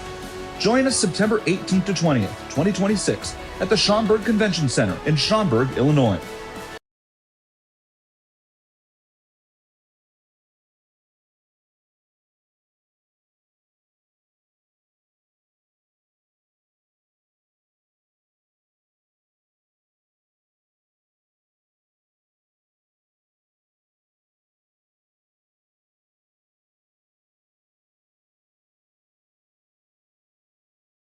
The 5th annual Enjoy Illinois 300 is roaring into World Wide Technology Raceway on Sunday, September 13th, bringing NASCAR Cup Series racing to the most challenging track on tour. Watch the world's greatest drivers battle it out in high-speed, side-by-side action.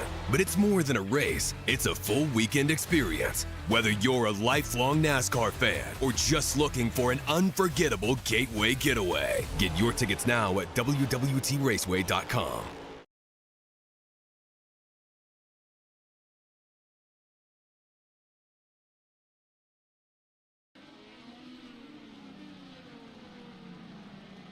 And we are back at the Elite Grand Prix of Monterey.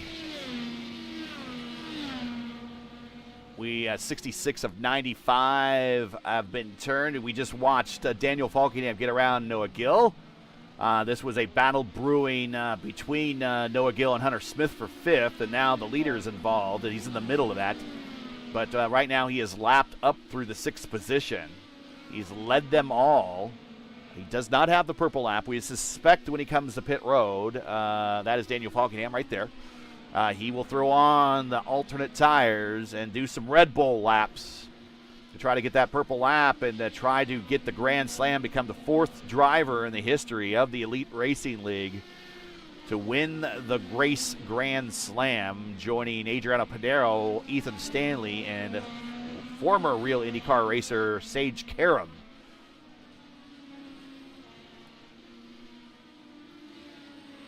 No, it's like Karam is in the Xfinity series. What is the name now? The O'Reilly, yes. Yes. The O'Reilly. Yeah, I know. I could hear their commercials. For me, it's still Xfinity series, man. So a lot of people, for me, it's the Busch series, always kind of the Busch series or the Grand National series. In fact, I wish they just kept the name Grand National.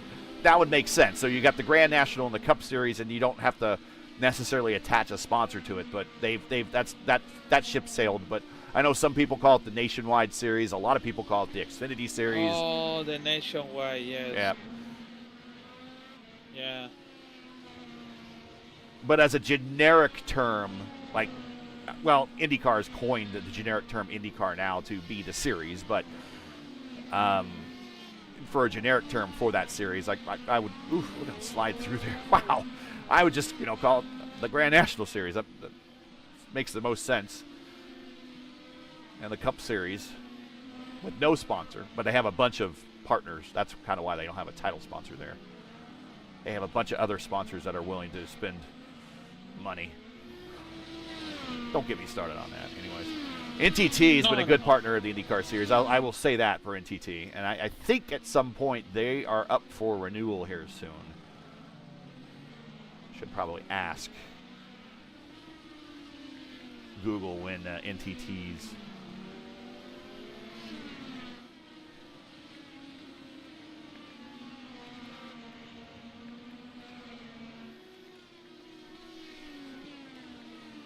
we'll see when they come up with it. I don't know who. I don't know. I remember for the longest time.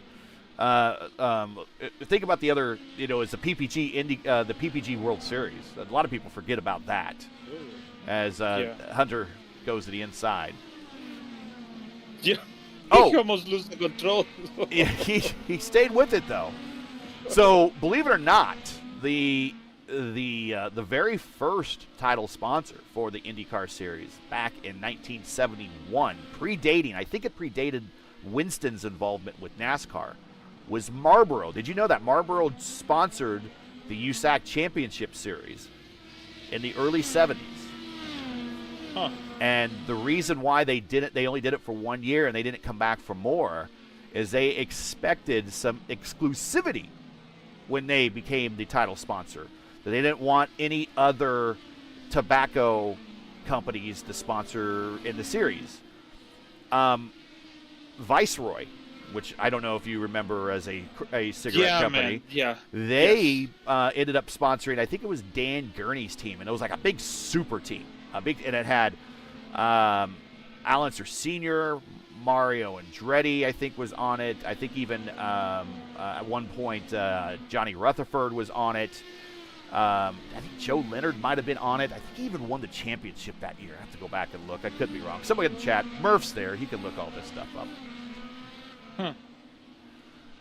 Anyway, and thank you right there in chat saying that they liked and subscribed. I appreciate that. But they did not.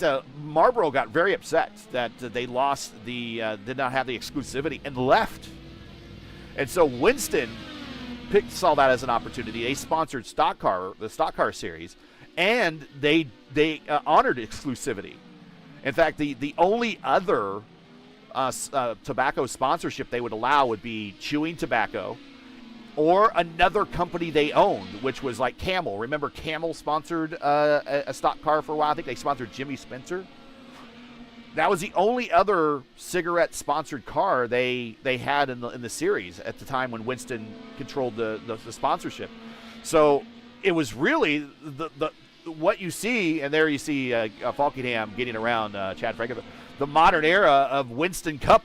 Winston sponsoring the NASCAR. It all started really with Marlboro sponsoring. Oh, Chad sliding through the top of the corkscrew, but everyone avoids him. Woo!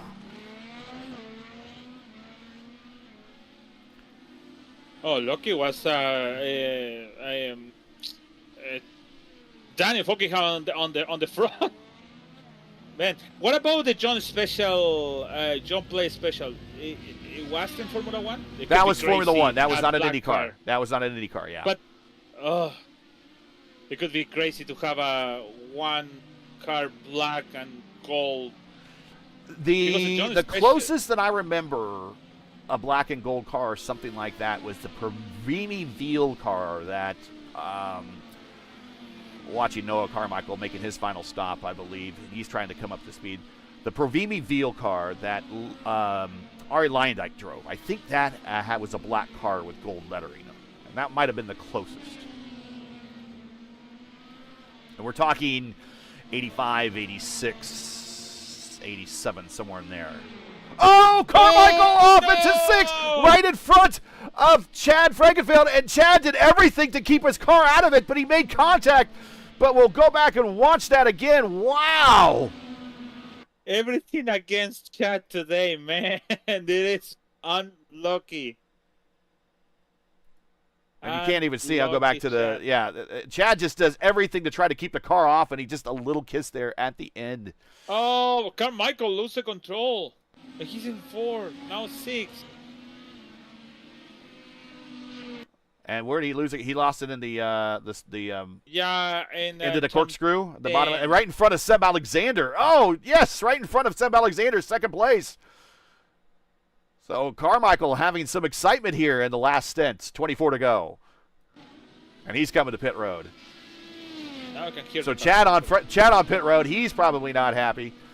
It's not been a great race for the Little Eagle crew, with the exception of Hunter Smith, who started from pit road, and he now is in 4th position. Blauman has jumped Seb Alexander, but Seb on pit road. Seb should get it back. He is rejoining the race course right now. Yo, this guy, talking about Daniel, this guy one day is going to make the challenge to have all the stuff, all the Grand Slam, and also lap down everyone. That's going to be the nobody can do it. This is like I'm going to be the one to do everything. And then he's going to leave like that. And that is going to be for forever. I don't know. He tried to do it. He almost do it in Portland. And I assume maybe in Watkinsland he can do it, because Watkinsland is really short and it's very easy fast to catch. Yeah. It is fast. So here is a lot of problems, a lot of incidents. So it's possible, sure, but it's difficult to do it. But it's getting close. And we got Murph in chat letting everyone know about the Viceroy cars. Yeah, they had some definitely some revolutionary cars. That was the Marlboro Championship, and that was the one and only year that Marlboro. And then after that, The next time that we didn't have, we had a, besides PPG sponsoring the IndyCar Series. Oh, sorry, Hunter Smith, pit road, final stop. And he's with Noah Gill. So this is a battle for position going to be on pit road. Noah Carmichael with the black flag, Richie Hearn with the black flag. I think Richie Hearn is black flag for the speeding on the pit road.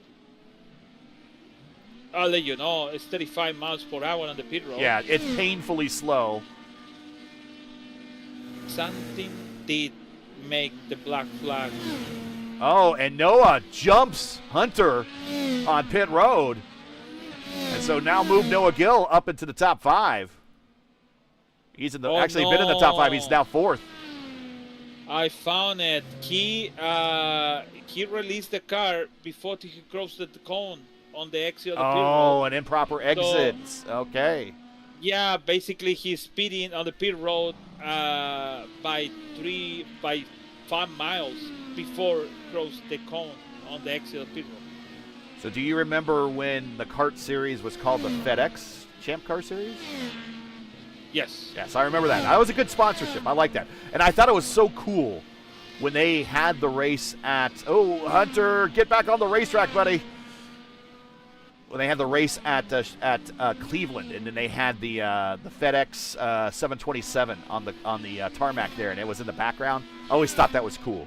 That was some good sponsorship right there. The IndyCar, the IRL, Pep Boys. Remember, Pep Boys had that first sponsorship. Now that seemed odd to me, but I mean, I guess it's no different than the O'Reilly Auto Parts series now, because that's Pep Boys. Then after that, they did a couple seasons, and then it was during the .com boom and before the .com bust. And you might not remember them. I remember them because I was working in IT. Northern Lights, the Northern Lights search engine. Northern Lights. Yes. What is that? That Northern Light was was like an early version of Google. I thought it was a company, whatever. Doesn't look like that Northern Lights and Pet Boy sounds like the lapse option to find sponsors for me. Doesn't sound big. Sounds like this is the last sponsor we can get. Yeah, yes. When I heard Pep Boys, I was like, that's it.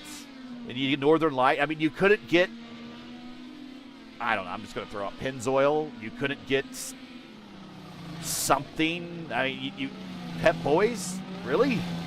And I will say, okay, thank you, Pep Boys. You invested into IndyCar and when no one else would. So, again, thank you. But Northern Lights, let's see, what else we had? We had the IZOD. It was known as the IZOD IndyCar Series, the Verizon IndyCar Series. Now it's the NTT IndyCar Series.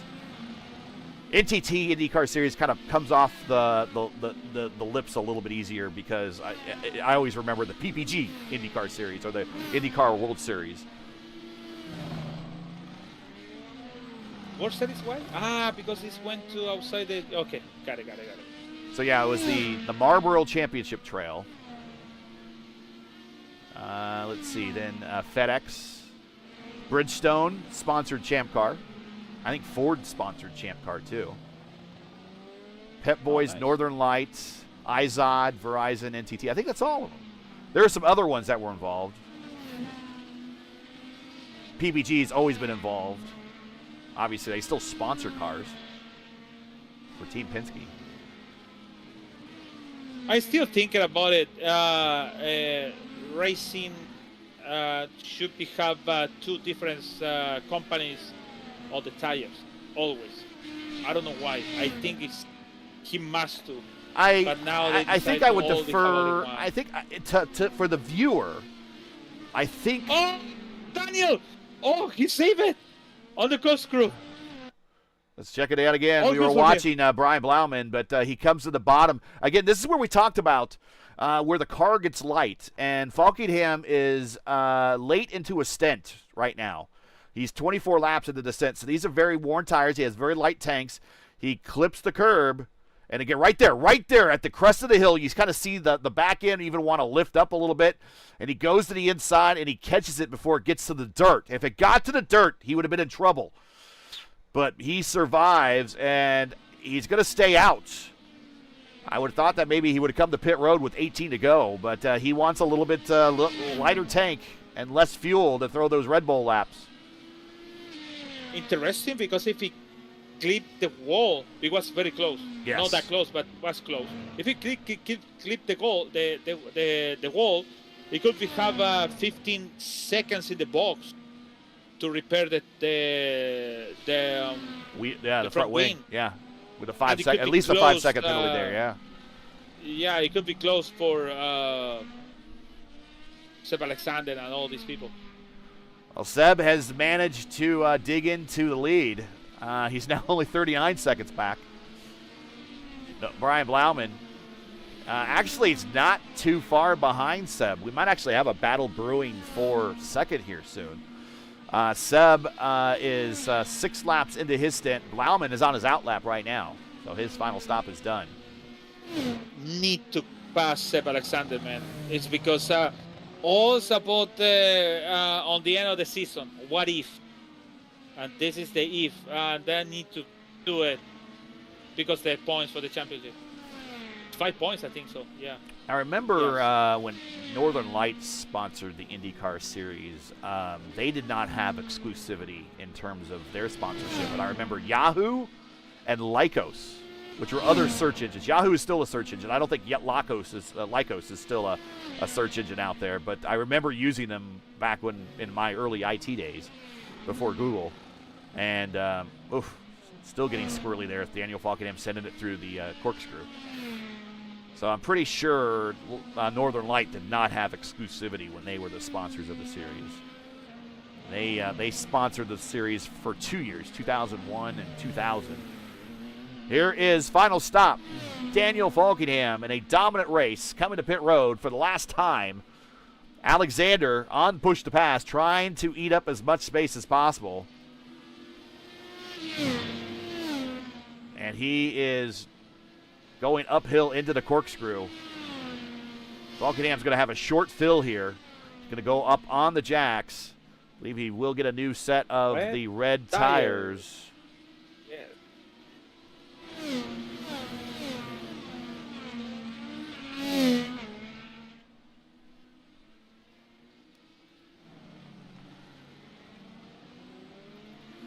And Seb now, don't lose it. Seb's coming off of turn 11. So there's still a pretty substantial lead here. I'll bring back the track map so you can kind of see the positions between first and second. Seb's in turn 2 while Daniel is now reaching turn 5. Brian Blauman, purple lap, a 1:08.5. Here they're going to come. They're coming fast and furious now. So let's ride with Daniel Falkenham. We're going to see some purple laps here. Purple laps inbound. Don't go anywhere. Now, right here, he turns in here, right as he crests, that's the car. The car gets really loose through there. Now, he has lap traffic in front of him. That's McKiernan and Stock. Also, Chris James. They're all racing for 18th, 16th, 17th, and 18th up there, but I think it's only 2 cars in direct contact with one another. All right, Falkenham on push to pass. We haven't really talked about push to pass. Here is your push to pass situation. He has 192 seconds. Oh, he's just going to have all sorts of cars in front of him right now. And this might prevent him from getting that purple lap. Good thing he can reheat the tires now. Well, he's by James. He's by McKiernan. So he's still on the outlap. So he still has some good wear left on these tires to throw up another lap. 188 seconds on the push to pass. Goes through turn 6, uphill. Again, we'll watch. Again, I'll show you right when we get the lightest the car gets. So he turns in right there, right as you crest that hill. That's the lightest the car gets. The back end gets very light. And you hit the throttle too hard, unless maybe you're in engine map 6 or 7 where you have the different type of graduated acceleration curve. Nigel Stock gets out of the way. So now clear racetrack for a leader. Purple laps inbound. A 109.4. 109.4 that time by. So this is the one that's going to count. It was purple in the third sector for Daniel. So that's a good. Laumann 108.5. And still Hoytsma in front of the leader. This is going to be a problem for the leader. The leader just seems to be catching lap traffic at the right time. And he's going to catch him right at the wrong point of the racetrack because you can't pass through here. And is he going to take a stab to the inside? Yes, Hoytsma drops the accelerator a little bit, lifts on it, allows the leader on by. He's coming, man. We'll see. The first sector is purple lap. And crossing now is second sector, purple lap again. We'll see. Did that slow him down enough? They're going through the corkscrew, going up to turn 6 on the main straight. Falkenham on the button, trying to set the purple lap. Can he do it? There it is, a 108 flat purple lap for Daniel Falkenham, and now the only thing that separates him between getting the 4th Grand Slam in Elite Racing League IndyCar Series history is a win 13 laps from now. He can put down 207. Sure he can. And he's going. Because it is fast in the first sector. Again, it's no personal best. It's just purple lap. And he needs to cross the turn 10 to see the second. We'll see what he does this time. Someone, Murph is asking in chat, everyone's, that was after everyone's favorite IndyCar sponsor, Rachel's pretended. Rachel's put their name on the side of a car, won the Indy 500, and then went out of business because they had too much business from the all the publicity they received for winning the Indy 500. Daniel Falkenham, a 107.8 purple lap. I think that's it for him. It is a second faster. I think it's not a second. It's like a 8/10 faster. Yeah, I think I can get you the fastest lap time. There you go. Falkenham, a 107.8. Alexander, a 108.6. Brian Blauman, a 108.5. And they're the only drivers in the 108, sub 108 category.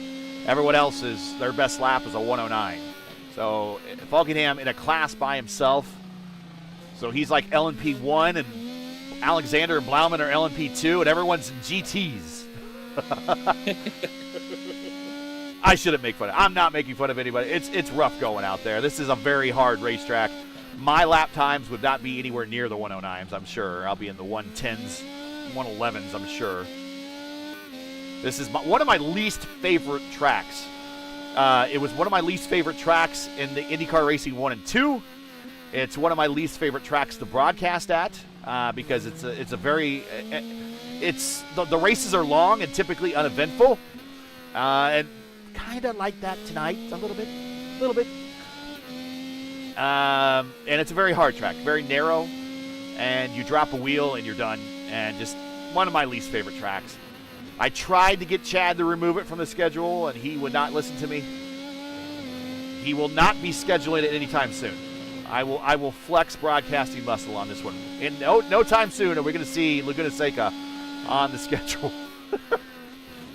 Well, Daniel might want it. He might want it on the schedule again.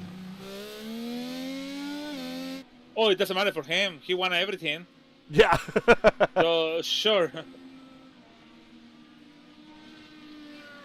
11 to go. Want to thank our premier sponsors, Tom Bolin Ford, World Wide Technology Raceway at Gateway, Newegg. God, I call him Newegg again. Blue Egg. I'm going to get in trouble for that one. That's the IT guy in me. That just habits are hard to make. Blue Egg is the marketing company. Newegg is the computer company that sells parts. And also Lucas Oil School of Racing. Go ahead. That Morena have a front wing missing, and I tried to find it. He complaining against, oh no, I don't know who. We'll go back and time to see what happened. It is way back on the back. Yeah, he's racing in the neighborhood of his teammate. They're both 4D teammates, and I don't think that happened with his teammates. Like a lap 70. Oh, yeah, we are back away. So I unfortunately, well, for Dan, he's at least not going to have the nightmare of a mistake being shown. So we'll get back to live action here with 10 to go. Go ahead. Do you want to hear that? It is incident against Chad Frankenfeld in turn 1, and I think Chad want to let pass by, and I think Dan didn't understand the what lap was it? Go ahead, and yeah, it's lap 76. It was really way back on the back. That's unfortunate for him because, well, he can keep it. Actually, he getting close. I don't know how he getting close to the Kerr Forsyth. Here it is. I think this is it. Here we're watching full speed, and this is back at lap 76, so a little while ago.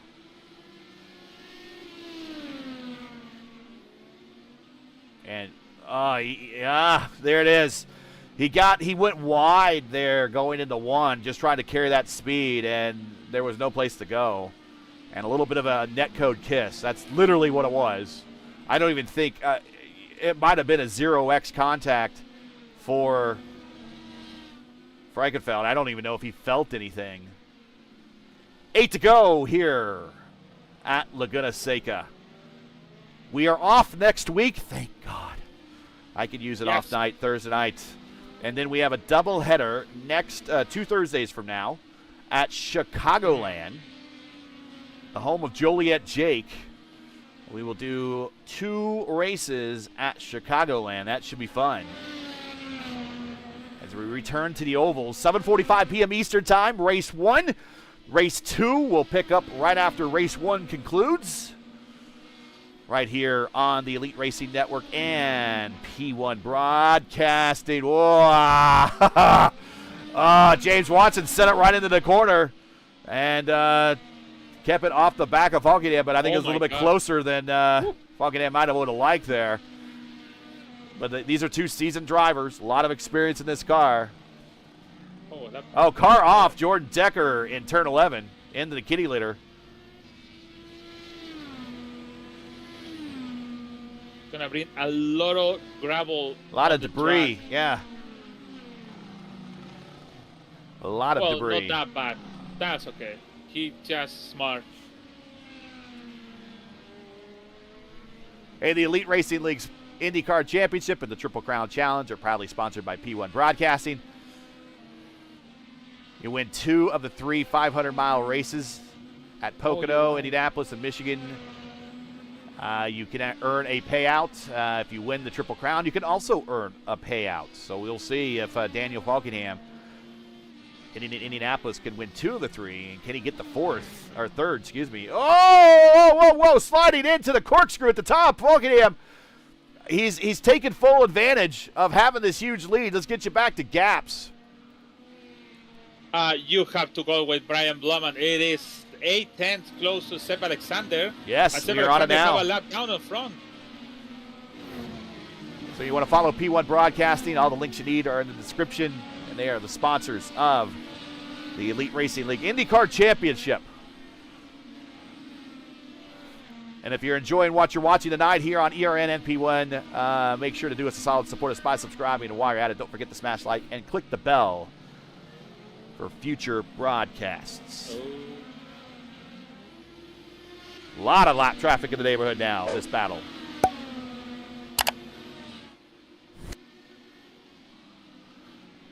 And a lot of lap traffic with pace. I mean, that gets Gill in 4th spot. Right behind him is 2nd and 3rd. Oh. Gill just goes wide. He lets him on by.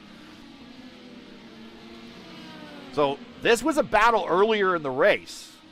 Very early on in the race. Seb got around Blauman.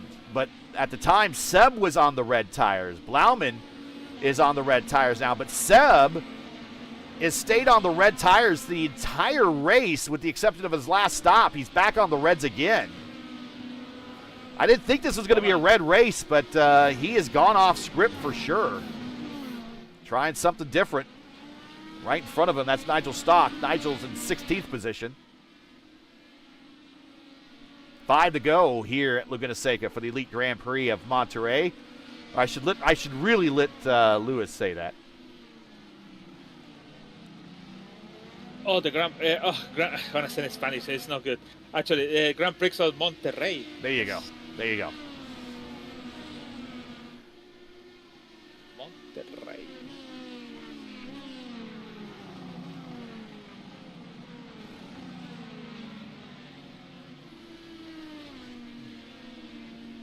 Five to go. Oh, Brian, loose.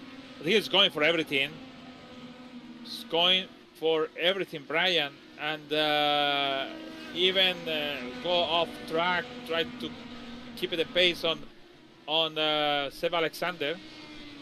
But it's a little loose on some corners.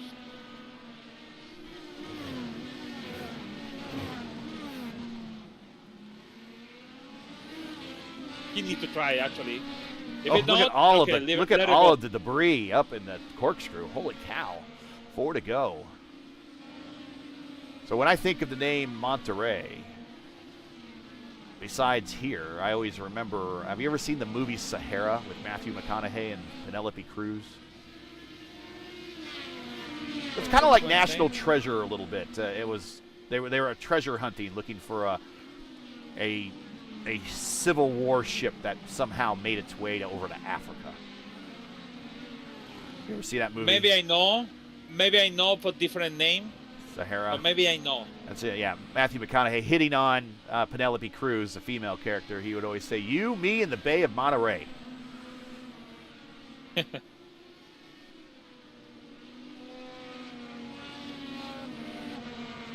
was one of those Dirk Pitt movies.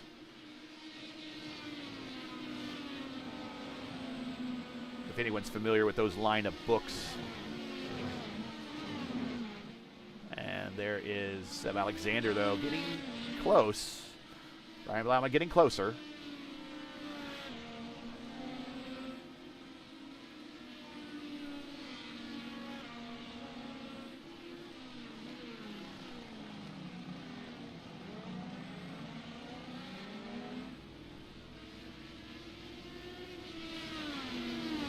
Looking at these lap times tick down, one more lap down, thinking, thank God, only 3 laps to go.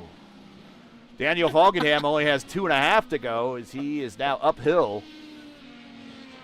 He has Jordan Decker right in front of him. Decker just ducks off to the inside. A good place to hide there into the corkscrew. Gets a little loose under braking. Car gets loose right there. And he will be coming to 2 to go. Again, I want to thank all of our sponsors, Tom Bowen Ford, Lucas Oil School of Racing, Blue Egg, World Wide Technology Raceway. Don't forget 4D Racewear.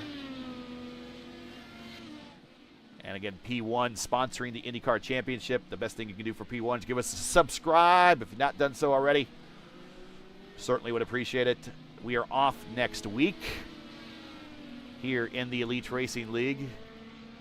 Next race on the channel tomorrow night here on P1, 8:20 p.m. Eastern Time. Mark Murphy, who is in chat, part of the AMA and their truck series. They will be at Richmond tomorrow night right here on P1. And then the IIS, Saturday, 2 p.m. Eastern Time. IIS, the IndyCar iRacing Series top split. I think we will see Daniel Falkenham in the lineup for that. We will be at Montreal, 2 p.m. Eastern Time on Saturday. No race on Sunday because first there's an IndyCar race, and second, and most importantly, it's my wedding anniversary, and I'm not going to be broadcasting on my wedding anniversary. I am a smart man. Very smart. I think me and my wife are going to go see a movie. I think we're going to go see a movie together. Which movie? We're going to go see the history movie Brink of War with Seb Alexander, sorry. Breaker war. Oh, they have a slow down, Seb Alexander. We'll go back and watch what happened. He must have clipped and gone through the corkscrew. The corkscrew. Did he do? Oh yeah, he did a little bit of a Zanardi there.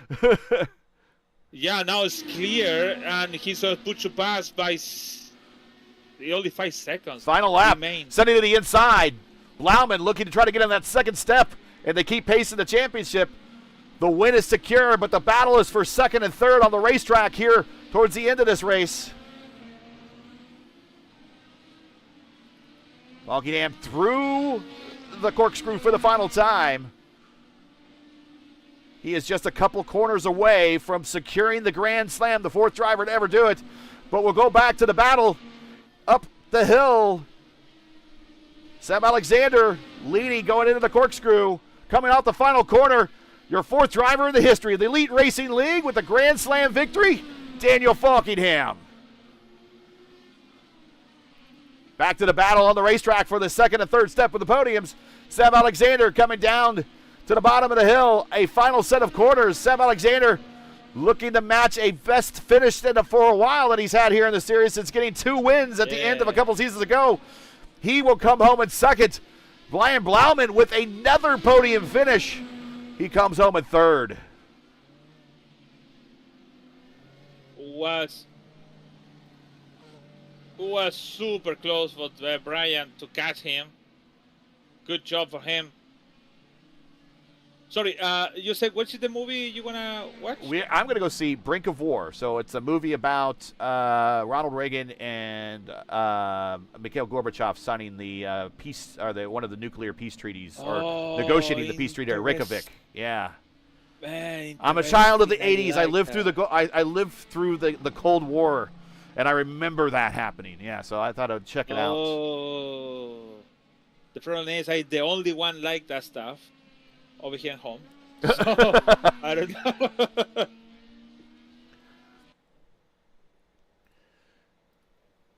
I remember in grade school, early in grade school, we had to do the duck and cover exercise where they would want us to get underneath our desks in the event of a nuclear attack. We were still doing that in the early 80s. And my desk at the little Catholic school I went to, my desk, there is no way my desk would have withheld a nuclear blast. Get under the desk and kiss your butts goodbye, children. Yeah. Yeah, things we had to live under in the 80s. Here we go. Daniel Falkingham with the Grand Slam victory. 24 seconds over Seb Alexander. Brian Blauman third. Noah Gill. He's going to do well in the standings here for the rookie series, or the rookie championship. He's in fourth. Hunter Smith in fifth. Hayden Darth Wall in sixth. Ryan Schold recovers. Remember, Ryan Schold started in the top 5, had all the problems early on. He just managed to recover and get a 7th out of that one. That's a pretty good, that should get him consideration for driver of the race, I think. But we'll let you make that call. Craig Forsyth, 8th. Dan Morera, 9th. And James Watson, Andy Evans in 10th. Hoytsma back at 11th. Carmichael up in the top 5 for most of the day. One little mistake, he falls at 12th. Richie Hearn, 13th. Chad Frankenfeld, a very frustrating day, 14th. Victor Aldrich, 15th. Stock, McKiernan, James, Decker, and Brown. Brown's had a good start there, and it unraveled for him right away. Comes home with 20th. And then we got Wags, Reblis, Camargo, and that is your 23-car field.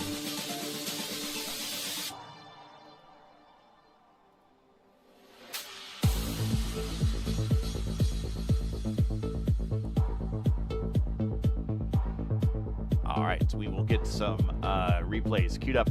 While we do that, Luis, it's your turn. That's interesting. Yeah, it is.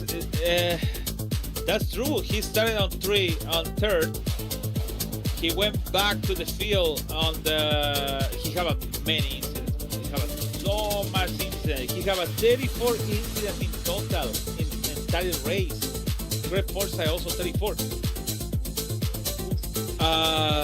I agree, man. I agree with the persistence, be on the front, with focusing on all the incidents he have. On the end, he finished on 7. I gotta tell him he started at 22 because he went back to the field and the lap 1, and he finished on 7. So basically, I don't know mathematics, but 15 spots, I can tell you. But then official is gonna be minus 4. Yeah, by the officials' timing is scoring, he's down 4. But your biggest gator on the racetrack for the race, and we'll give him a shout out too because he definitely deserves it for his performance. Craig Forsyth finished 8 spots better, and he started 16th and came home in 8th. But your driver of the race, you're going to give it to Ryan Scholl. It is Ryan Scholl. There we go. Ryan Scholl, we'll give it a little camera time. This is right before actually the incident happened. He probably doesn't want to see that anymore. Okay, before we get into the interview room, real quick.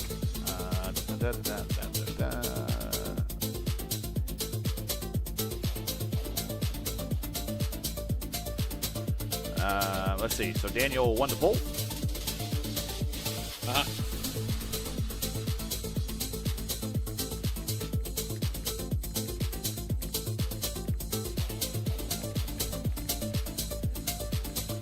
Oh no, he practice, qualifying, the pole, lap. No, it's true. Actually, practice he was in the first position. Crazy.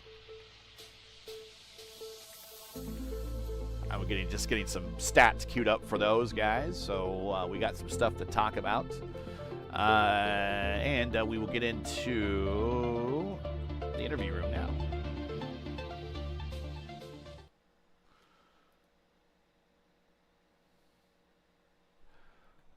And here we go. And we'll bring in Brian Blauman, and here he is. Once again, doing what he said he wants to do, and that's talk to us every week. But unfortunately, you're talking to us, but you're still losing ground to the lead, man. It's like you're doing well in the battle, but the war you seem to be falling short. But let's okay. Well, joking aside, another podium finish for you. That's the big deal. And getting a podium here at a very hard racetrack is another big deal. And now this murderer's row of the first 4 races of the season is now officially in the rearview mirror. So that's got to feel good. We get a week off. We go back to a big oval, which should be an interesting race for the doubleheader. But you've at least survived the first 4 races in the season to still keep yourself in contention. Yeah, I mean, what a wild battle that turned out at the end there. But yeah, no, I mean, this first 4 races this season have gone. I mean, this is my worst points night, and that's a podium on a road course. So, I mean, this has been really a dream start to the season, and tonight was a really tough race. I kind of I stuck to my strategy, ran my own pace, knowing that I would catch Seb there towards the end, but just didn't quite have enough and got a little unlucky there with all the traffic. But yeah, exhausted, but I'm glad to get this one over with. This track is quite scary to push at the limit. So, yeah, glad I survived. So. Well, let's talk about the traffic. I mean, this was 23 cars. I mean, it's the real IndyCar race when they come here at the end of the season. I think we'll have 25 or 26. So, I mean, this, I think, is our smallest field of the season. But you guys seem to be in traffic from about the end of the first stint on. I mean, there was really there weren't very many opportunities where you were out there by yourself and a clean racetrack. You really always had someone in the neighborhood. Yeah, I mean, and, you know, I have no problem with all the lap cars. I mean, when they're in the heat of their own battles, like, yeah, they don't have to get out of their way. I just think this was a tough track, obviously, when you're coming up on guys at such a high rate of speed. But, yeah, definitely got unlucky with some guys just not – if they were going to get out of the way, they got out of the way at really bad, awkward spots that cost me the time that I would have needed to pass the Seb there. So, but yeah, I mean, it was was tricky to manage for sure, but I'm kind of almost glad that it wasn't more cars. Otherwise, I could only imagine the chaos. Yeah, and let's talk about the nature of the track, because you kind of hinted at it as well. I mean, you kind of caught cars at the bad place, but I mean, this is not a very big racetrack. It's just 2.2 miles, 11 turns, maybe 3 straightaways at best. And each one of the straightaways has a little bit of a kink in it for the most part. So there really isn't a straight place to go hide around this place very much. And so when you're racing those drivers, I mean, trying to catch them at a spot that you can pass them that doesn't cost you time is part of the challenge. I mean, they're trying to get out of the way, but I mean, there's not very many places to hide around this place. We talked about that during the broadcast. Yeah, I mean, you said it's just there's not many spots to really get out of the way. You know, it was just tough. It was, but you know, I probably was the same for everybody. So I'm not sure how much I can really complain all too much. I mean, it was difficult, but in the end, we survived it all. So I think that's the most important thing.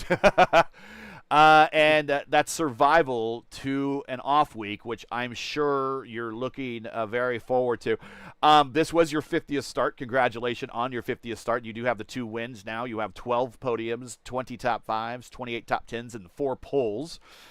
So congratulations. You're now a podium in all 4 races of 2026B. P3 at Pocono, P2 at Portland. You got the win last week at Milwaukee. P3 at Laguna Seca. And again, you're doing everything you could do just to maintain pace. And it seems like Daniel Falkenham has the cape on right now, and you're trying to chase him with a very small piece of kryptonite in the distance, and you're just not getting them. But there's still, the best news is we still got 10 more races. You're not out of this thing yet, so you got to feel pretty good that you've managed to keep pace, and we've reached an off week, and recharge and come back into the oval races. You got to feel pretty good about all that. Yeah, absolutely. Like I touched on earlier, I mean, to start the season, 4 races at 4 very different and very difficult racetracks, and my worst result is a podium here at Laguna Seca. I mean, are you kidding me? That I couldn't have predicted anything better than that. So, you know, obviously, you know, Daniel winning 3 of the 4 races isn't ideal when it comes to the points, but, you know, it's such a long season, and I just kind of continue to take each race as it comes, and you never know what it might happen, especially once we start getting to some of these oval races and where drafting starts to play much of a factor. 1 or 2 incidents, and it could flip the championship on its head. So, yeah, just got to continue to keep at it, and I definitely look forward to getting a week off from this and coming back refreshed for the next stretch. Yeah, I'm very much looking forward to a week off. I know Louis as well. Played the role of Kyle Kirkwood this season. Brian Blauman with another podium finish, finishing 3rd here. Any shout-outs, friends, family, sponsors, anyone want to say hi to before we let you go? Like I do every time I come up here, you guys do a hell of a job with the broadcast. Again, I can't wait to watch the battle there at the end with me and Seb. I'm sure it was fun to watch from the outside. And then the whole Lake Norman squad, again, they have my back throughout this series. And even though I was riding solo tonight, I'm sure a lot of those guys start to trickle back in once we get to some more of these oval races that are a little bit more favorable for them. So yeah. Overall, a great night, and I'm definitely looking forward to the off week. Tell me about it. Enjoy the off week. We'll see you at Chicagoland in a couple weeks. Awesome. Have a great night, guys. That is Brian Blauman, and we will now bring in Seb Alexander. Joining us in the booth, Seb Alexander, best finish in a while here in the series. A P2 here at Laguna Seca, place that we've talked about. You won before in the Velocity Online Racing IndyCar Series, and putting up a good performance here at the new scan. Let's talk about the difference in scans, and then we'll talk about the race. What was the big difference between, of course, you won at the older scan in the Velocity Online Racing, and you come back here and get a P2 and the new scan. Were there any big differences between the old scan and the new scan, or was it all graphical? I was surprised. It basically felt the same to me. I mean, obviously there's pavement where there were gravel before at some places, but the track felt very much like the old Laguna, which is a road course that I enjoy. So I'm happy about that. let's talk about the race. I think you did something that nobody else did, at least that we paid attention to, and you went with all reds, with the exception of the one stint that you had to run on the on the primes. Was that the plan? And when did you kind of come up with that plan? Because we saw most everyone else just kind of did the one stint on the alternates, and the rest of the race they did on the primes. You kind of did the one stint on the prime and the rest of the race on the alternates. Yeah, I only did like 10 lap stints in the practice session ahead of time. It was just kind of a gut feeling that the Reds were gonna hold on, and because they like plateaued at the same pace as primes for me. So I took a look at those practice laps and noted the low air and the moderate temps. So I just decided to go with it. I think it was the right call. It ended up closer than I. You can't argue with the results. yeah. I think it. I don't know if it got that close to Brahman. I mean, he had the luxury of having a shorter red stint, right? He was underfueled. He had a lot of button too. So, I mean, it really came down to the wire like that. But I think the strategy was the difference maker. In the first stint, I was only able to pass Brian because of my alts versus his primes. Right. When it's so hard to pass here when you're like on equal tires and against somebody who's on close to you in pace, because the dirty air is really bad here. So yeah, it pretty much had to be like a different strat call in order to make it happen, and I'm glad it worked out. Points just got updated. Daniel Falkenham leads 33 points now over Brian Blauman. You are now in third, 6 points clear of Noah Gill in third. We are now reaching an off week, thank God. But it was a very challenging first handful of races. Getting back into a high-speed oval, which we know you do well at. And remember, it was a year ago where you got the 2 wins in the B season to kind of end that season. So still a lot of racing to go. Not out of this thing yet. It's like a race and a half lead that Blauman has on you. But, one bad mistake in a race and one good result for you, and this is a lot closer than it looks. Your outlook for the, after this break and going into the rest of the season, with how do you think your chances are now that you're within striking distance of, definitely on the podium for the championship, that's for sure. Yeah, first of all, how has it been a whole year since that back-to-back? That's absurd. But I mean, I really needed this for the championship. I think Falkenham is going to be out of bounds unless he has like a series of very unfortunate incidents. But I'm hoping to be able to fight it out to be best of the rest. This was a really nice result to get ahead of the break. It's such a grueling track, Yes, it is. I'm absolutely exhausted and like aching here, there, everywhere. It's man, that really drains you. We will allow you then to get into the shout-outs because it's a very, very, very late at night, actually early in the morning, I think, where you are now. So get them shout-outs in and get that rest. Congratulations on the P2. Anyone you want to say hi to, shout-out, go right ahead. Shout out to Murph for coming in and stepping up on the box. Shout out to Brian in P3 for making the race interesting, like all the way down to the wire. It was a great battle. Shout out to Daniel for just another dominant win. I think the road courses are pretty much going to be his this season, so hopefully he stops winning the ovals as well to make this interesting. But yeah, shout out to him and all my teammates. Again, Hunter Engrav in the hospital. Hope you're getting better soon, buddy. We miss you. All right, Seb, congratulations. Enjoy the week off. Get some rest. Your Friday gets to start earlier than mine does. So enjoy the weekend, and I'm sure we will talk soon. I hope so. Thanks, guys. Have a good one. You got it. We will drop him from the channel, move him back. And Lewis, who does he remind you of? Valtteri Bottas. That is cool. I like that. Could be Kimi Räikkönen also too, but Valtteri Bottas sounds better. Update on the points. Yes, Falkenham leads by 33 over Blauman. Seb Alexander third. Noah Gill fourth.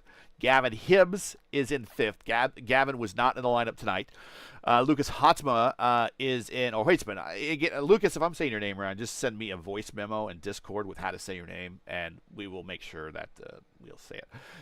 We've had people send me, like, say my name like this, and they phonetically spell it out, and I still have a way of messing that up. Just send me a voice memo. That's the easiest way. Everybody else, if I mispronounce your name, just send me a voice memo in Discord, and we'll make sure I say it right. Ryan Schold, 7th. Christopher Albrecht in 8th. Craig Forsyth up into 9th, and Miles Brown in 10th. That is your top 10 heading into this break.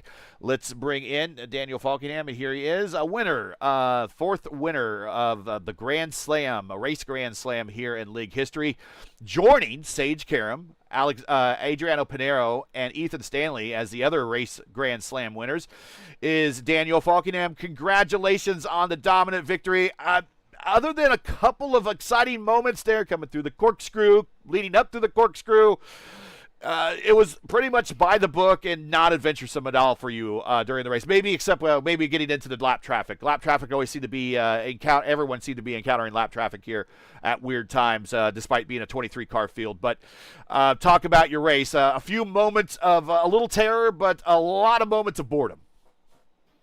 Yeah, it was just really boring those first couple stints because I was just playing the fuel game, just trying to save all the fuel I could just so I could do the least amount of laps possible on the reds and try to just go have some fun there in the final stages. But yeah, other than that, really it was straightforward. Got pole because I had lots of incidents during qualifying that I really felt like I had way more time in it, but I just didn't hit good laps in Q, but we managed to get pole still. And then from there, got through turn 1 and 2, got through the first lap, and then we went on and just did our race. And yeah, like I said, had a scary moment at the bottom of the corkscrew, hit that yellow sausage at the top, which kind of like threw my car off balance through the rest of the corner and just kind of half spun me. But we held on to it, didn't get any damage, and yeah, Grand Slam. 2 nights in a row, we got a Grand Slam. We got a Grand Slam last night in the Cup Series race, and we got one tonight. So wow. Heck of a week for us. Yeah, that's a pretty impressive week. Well, we've reached the break. You've extended your points lead a little bit more now to 33. But Brian's still there. I mean, the good news is he's in the rearview mirror. The bad news is he's in the rearview mirror. You can't quite shake him yet. And Sub has a really good finishing record in the B seasons toward the end of the season as well. This isn't over yet. And while you're doing your best imitation of Alex Palou, you must be looking forward to this off week and then getting back onto the ovals, which is a place we know you do well. But some of the ovals last season, kind of where you lost pace to Tyler in the championship, kind of came back and bite you. Now you're just kind of looking to maximize or at least not come up with as many mistakes or getting into the mistakes that happened during that A season championship on these ovals. But you got to be happy that we're at least past this very difficult opening first 4 stages. Yeah, it's couldn't ask for a more perfect start other than just if we could have won at Milwaukee, but a lot of it was my own doing and caution's not falling my way. But other than that, it's been an amazing start for us. And I mean, I feel good like going to like all these ovals and stuff because I mean we had the pace last year on a lot of the ovals. We just had a lot of really rotten luck, but definitely. I mean, I'm really not worried for the rest of the season. It's just about executing because even though we're winning all these races, Blauman's finishing on the podium. Both him and I have 100% podium streak so far. So whenever like I'm having a bad day, I've got to maximize the bad days if we ever have one because 9 times out of 10, Blauman's going to be up there competing for the win if we're not up there. So yeah, we got to just keep our eyes forward and just keep doing what we're doing. We're really not doing anything wrong at the moment. So we just got to keep doing what we're doing and just keep putting these great finishes together and just hopefully like even if like Blauman has one bad week, we can have another bad week too. So it's important to stay on top of everything. And but yeah, looking forward to the doubleheader at Chicagoland. It's 2 races, so it's really going to be important not to slip up there. Yeah, for sure. I think leading into this race, let's see. This is your 16th start. Now you have 7 wins, 9 podiums, 10 top 5s, 12 top 10s, and 5 poles. I mentioned your pole record.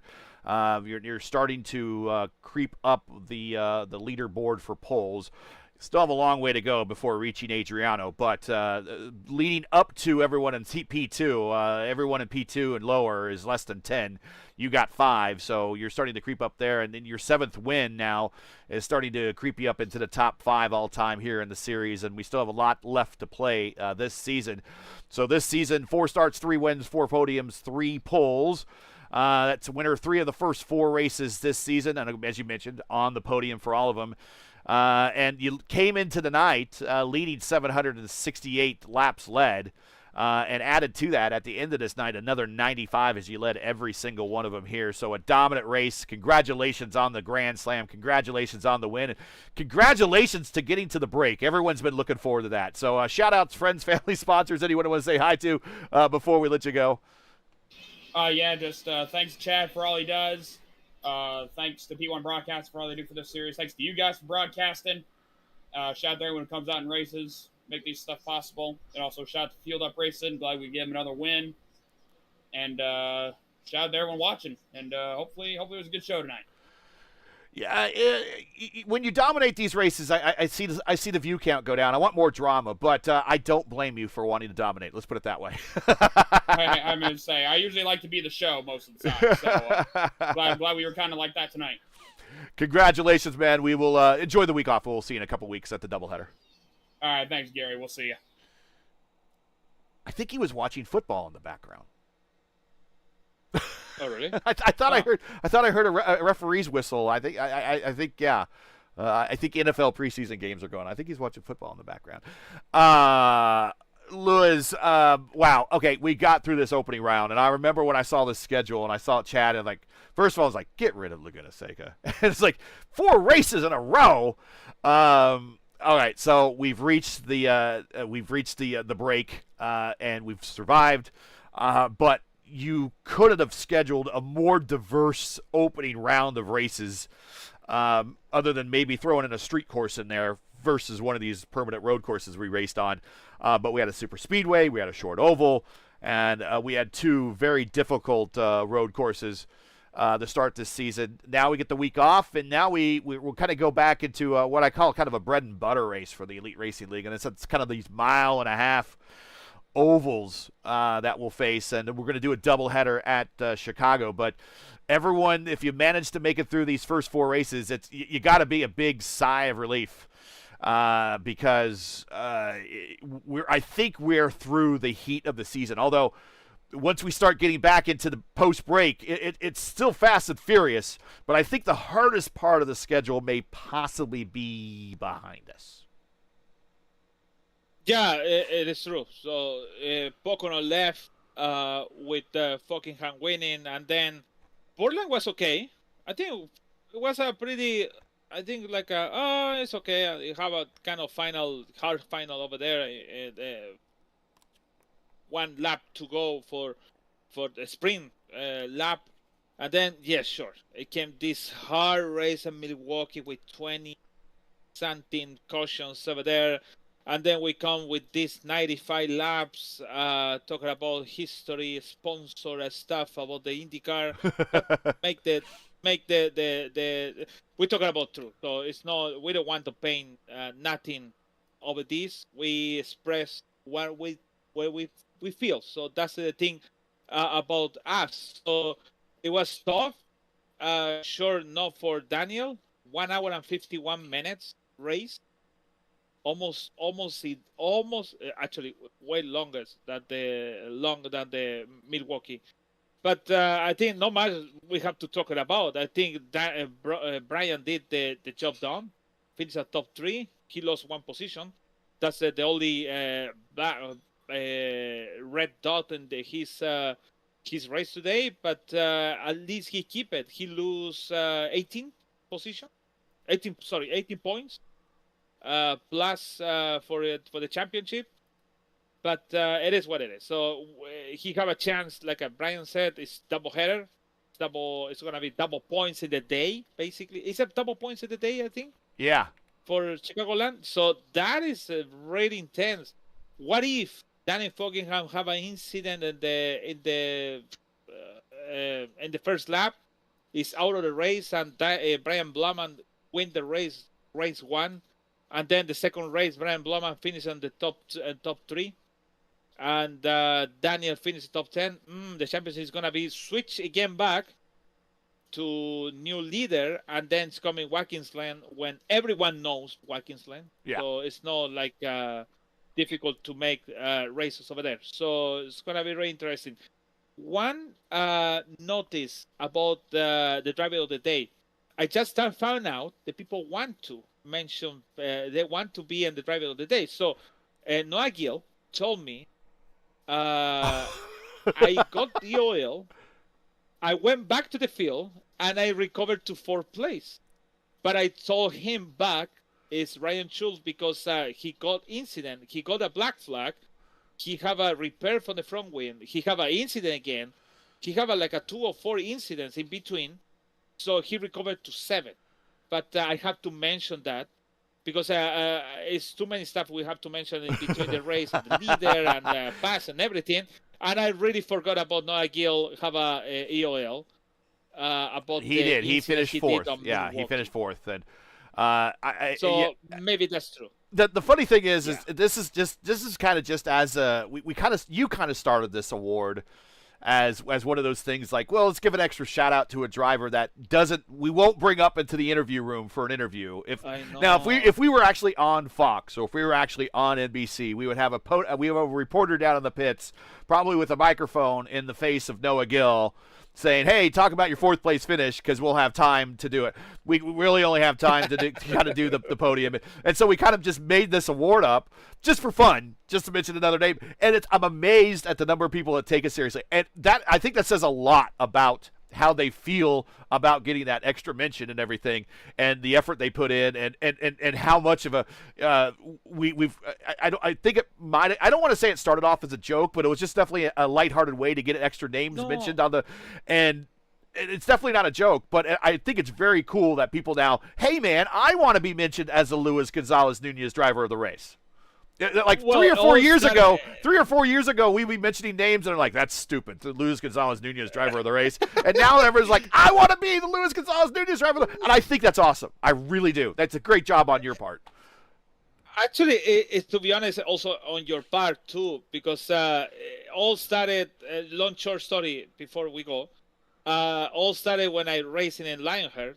I don't want to say I should don't say that. But anyway, in any league, we mention they mention the top 3, but they don't mention about the I did this, and the people have the broadcasting in that time, and others, other leagues, they don't mention nothing, and then it's like the sacrifice. When you started from the bottom and then you come into the front, you have a good performance, and nobody cares about that. So that's why it started all the stuff. So, anyways, see you next. See you next week from Tuesday night. I don't know where. I got you. We're gonna go someplace. But see you there at 8:50 p.m. on Tuesday night for Fix It. Indy. Oh no. Yeah, we'll be at Indianapolis. Right. Indy. We are back at Indianapolis.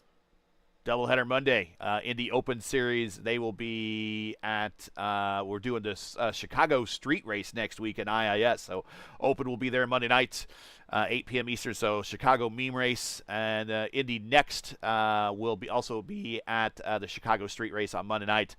And then Tuesday, we will be at Indianapolis for the Indy Oval Series. And at 8:15, and then 9:30, the Indy next Oval Series will be at Lanier National. That's a first, I think, or we don't see that very often, so we're looking forward to that. But the next race for us here on the channel on P1, 8:20 p.m. Eastern Time tomorrow night. That's Mark bringing you the action for the AMA and their Truck Series. They'll be at Richmond. And then 2 p.m. Eastern on Saturday, we'll probably see Daniel Falkingham again in the lineup for IIS. That's the INDYCAR iRacing Series. That's the series that mirrors the real-world NTT INDYCAR Series here on iRacing. We will be, our next round will be at Montreal to simulate at least a race in Canada for INDYCAR at Markham this week.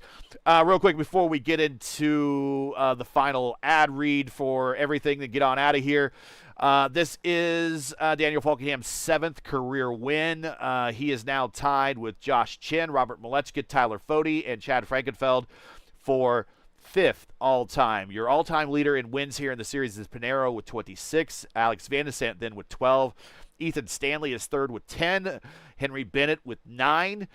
So the next win that Falkingham gets, he will get 8, and he will be moving into the 5th spot all by himself. And there's still a lot left to play this season here for winnings to go up on the wins list. Pole-wise, Daniel Falkingham now is, Pinheiro leads with 35.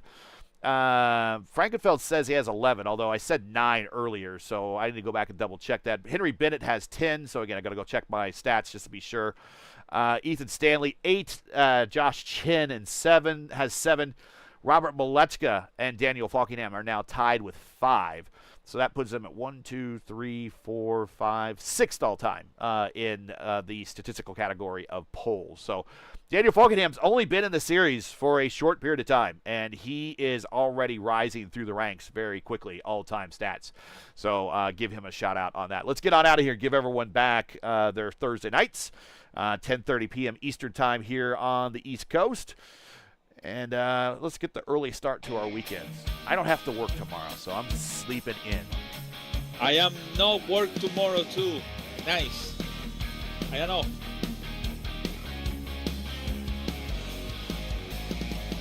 All right. Thanks, everybody. We really, really appreciate you joining us and hanging out with us for this race. That's it for tonight. Once again, your podium here for the 3rd running of the Elite Grand Prix of Monterey. You, me, and the Bay of Monterey from WeatherTech Raceway, Laguna Seca, as Daniel Falkingham with his 3rd win of the season. Sam Alexander, his best finish of the season. His 2nd. Brian Bauman continues to keep pace, losing ground, keeping pace with another podium finish. He's been on the podium every race this season so far as well. He comes home in 3rd. And congratulations to Daniel Falkingham for being the winner of the first scan race of the scan of this Laguna Seca. Congratulations to him on that as well. Join Luis Gonzalez Nunez and myself again Thursday, August 27th, 7:45 p.m. Eastern Time, when the P1 IndyCar Championship heads to Chicagoland Speedway for the F5 Challenge Twin 175. We're going to be doing 2 117-lap races, 2 complete point-paying rounds, all in one night. For correct broadcast time in your area, you can find everything right here at YouTube. It's youtube.com/@P1Broadcasting, or just search Elite Racing Network. Now, as you know, the YouTube algorithm game's not an easy one, so please help support P1 and ERN with the weekly grind.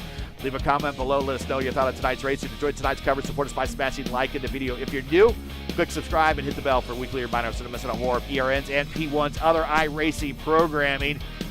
The P1 IndyCar Championship and the Triple Crown are proudly sponsored by, we just mentioned it, P1 Broadcasting. Tonight's Pole Award was sponsored by 4D Racewear. And a special thank you to the Elite Racing League's premier partners, Blue Egg Marketing, World Wide Technology Raceway, Lucas Oil, School of Racing, and Tom Mullen Ford. For business inquiries to learn more about P1 and what we do, like us on Facebook. You can follow us on X and Instagram. You can follow all of our social links on Linktree there in the description, as well as links to all of our premier partners and sponsors, including all those that we mentioned: Ford Dealership, Blue Egg, World Wide Technology Raceway, and Lucas Oil School of Racing, and 4D Racewear. All of those links are in the description. Please check them out. So for Luis Gonzalez Nunez, everyone here at the Elite Racing Network, P1 Broadcasting, and the Elite Racing League, I'm Gary Gatto saying all happy Thursday, everybody. Thanks for watching, and all of our men and women serving in the military and as first responders, Godspeed, God bless, and come home safe. Catch us again in a week when we go to Chicagoland for 2. How appropriate. 2. Let's play 2. It's a good day. Play 2 at Chicagoland. Next race of the P1 IndyCar Championship. We'll see you.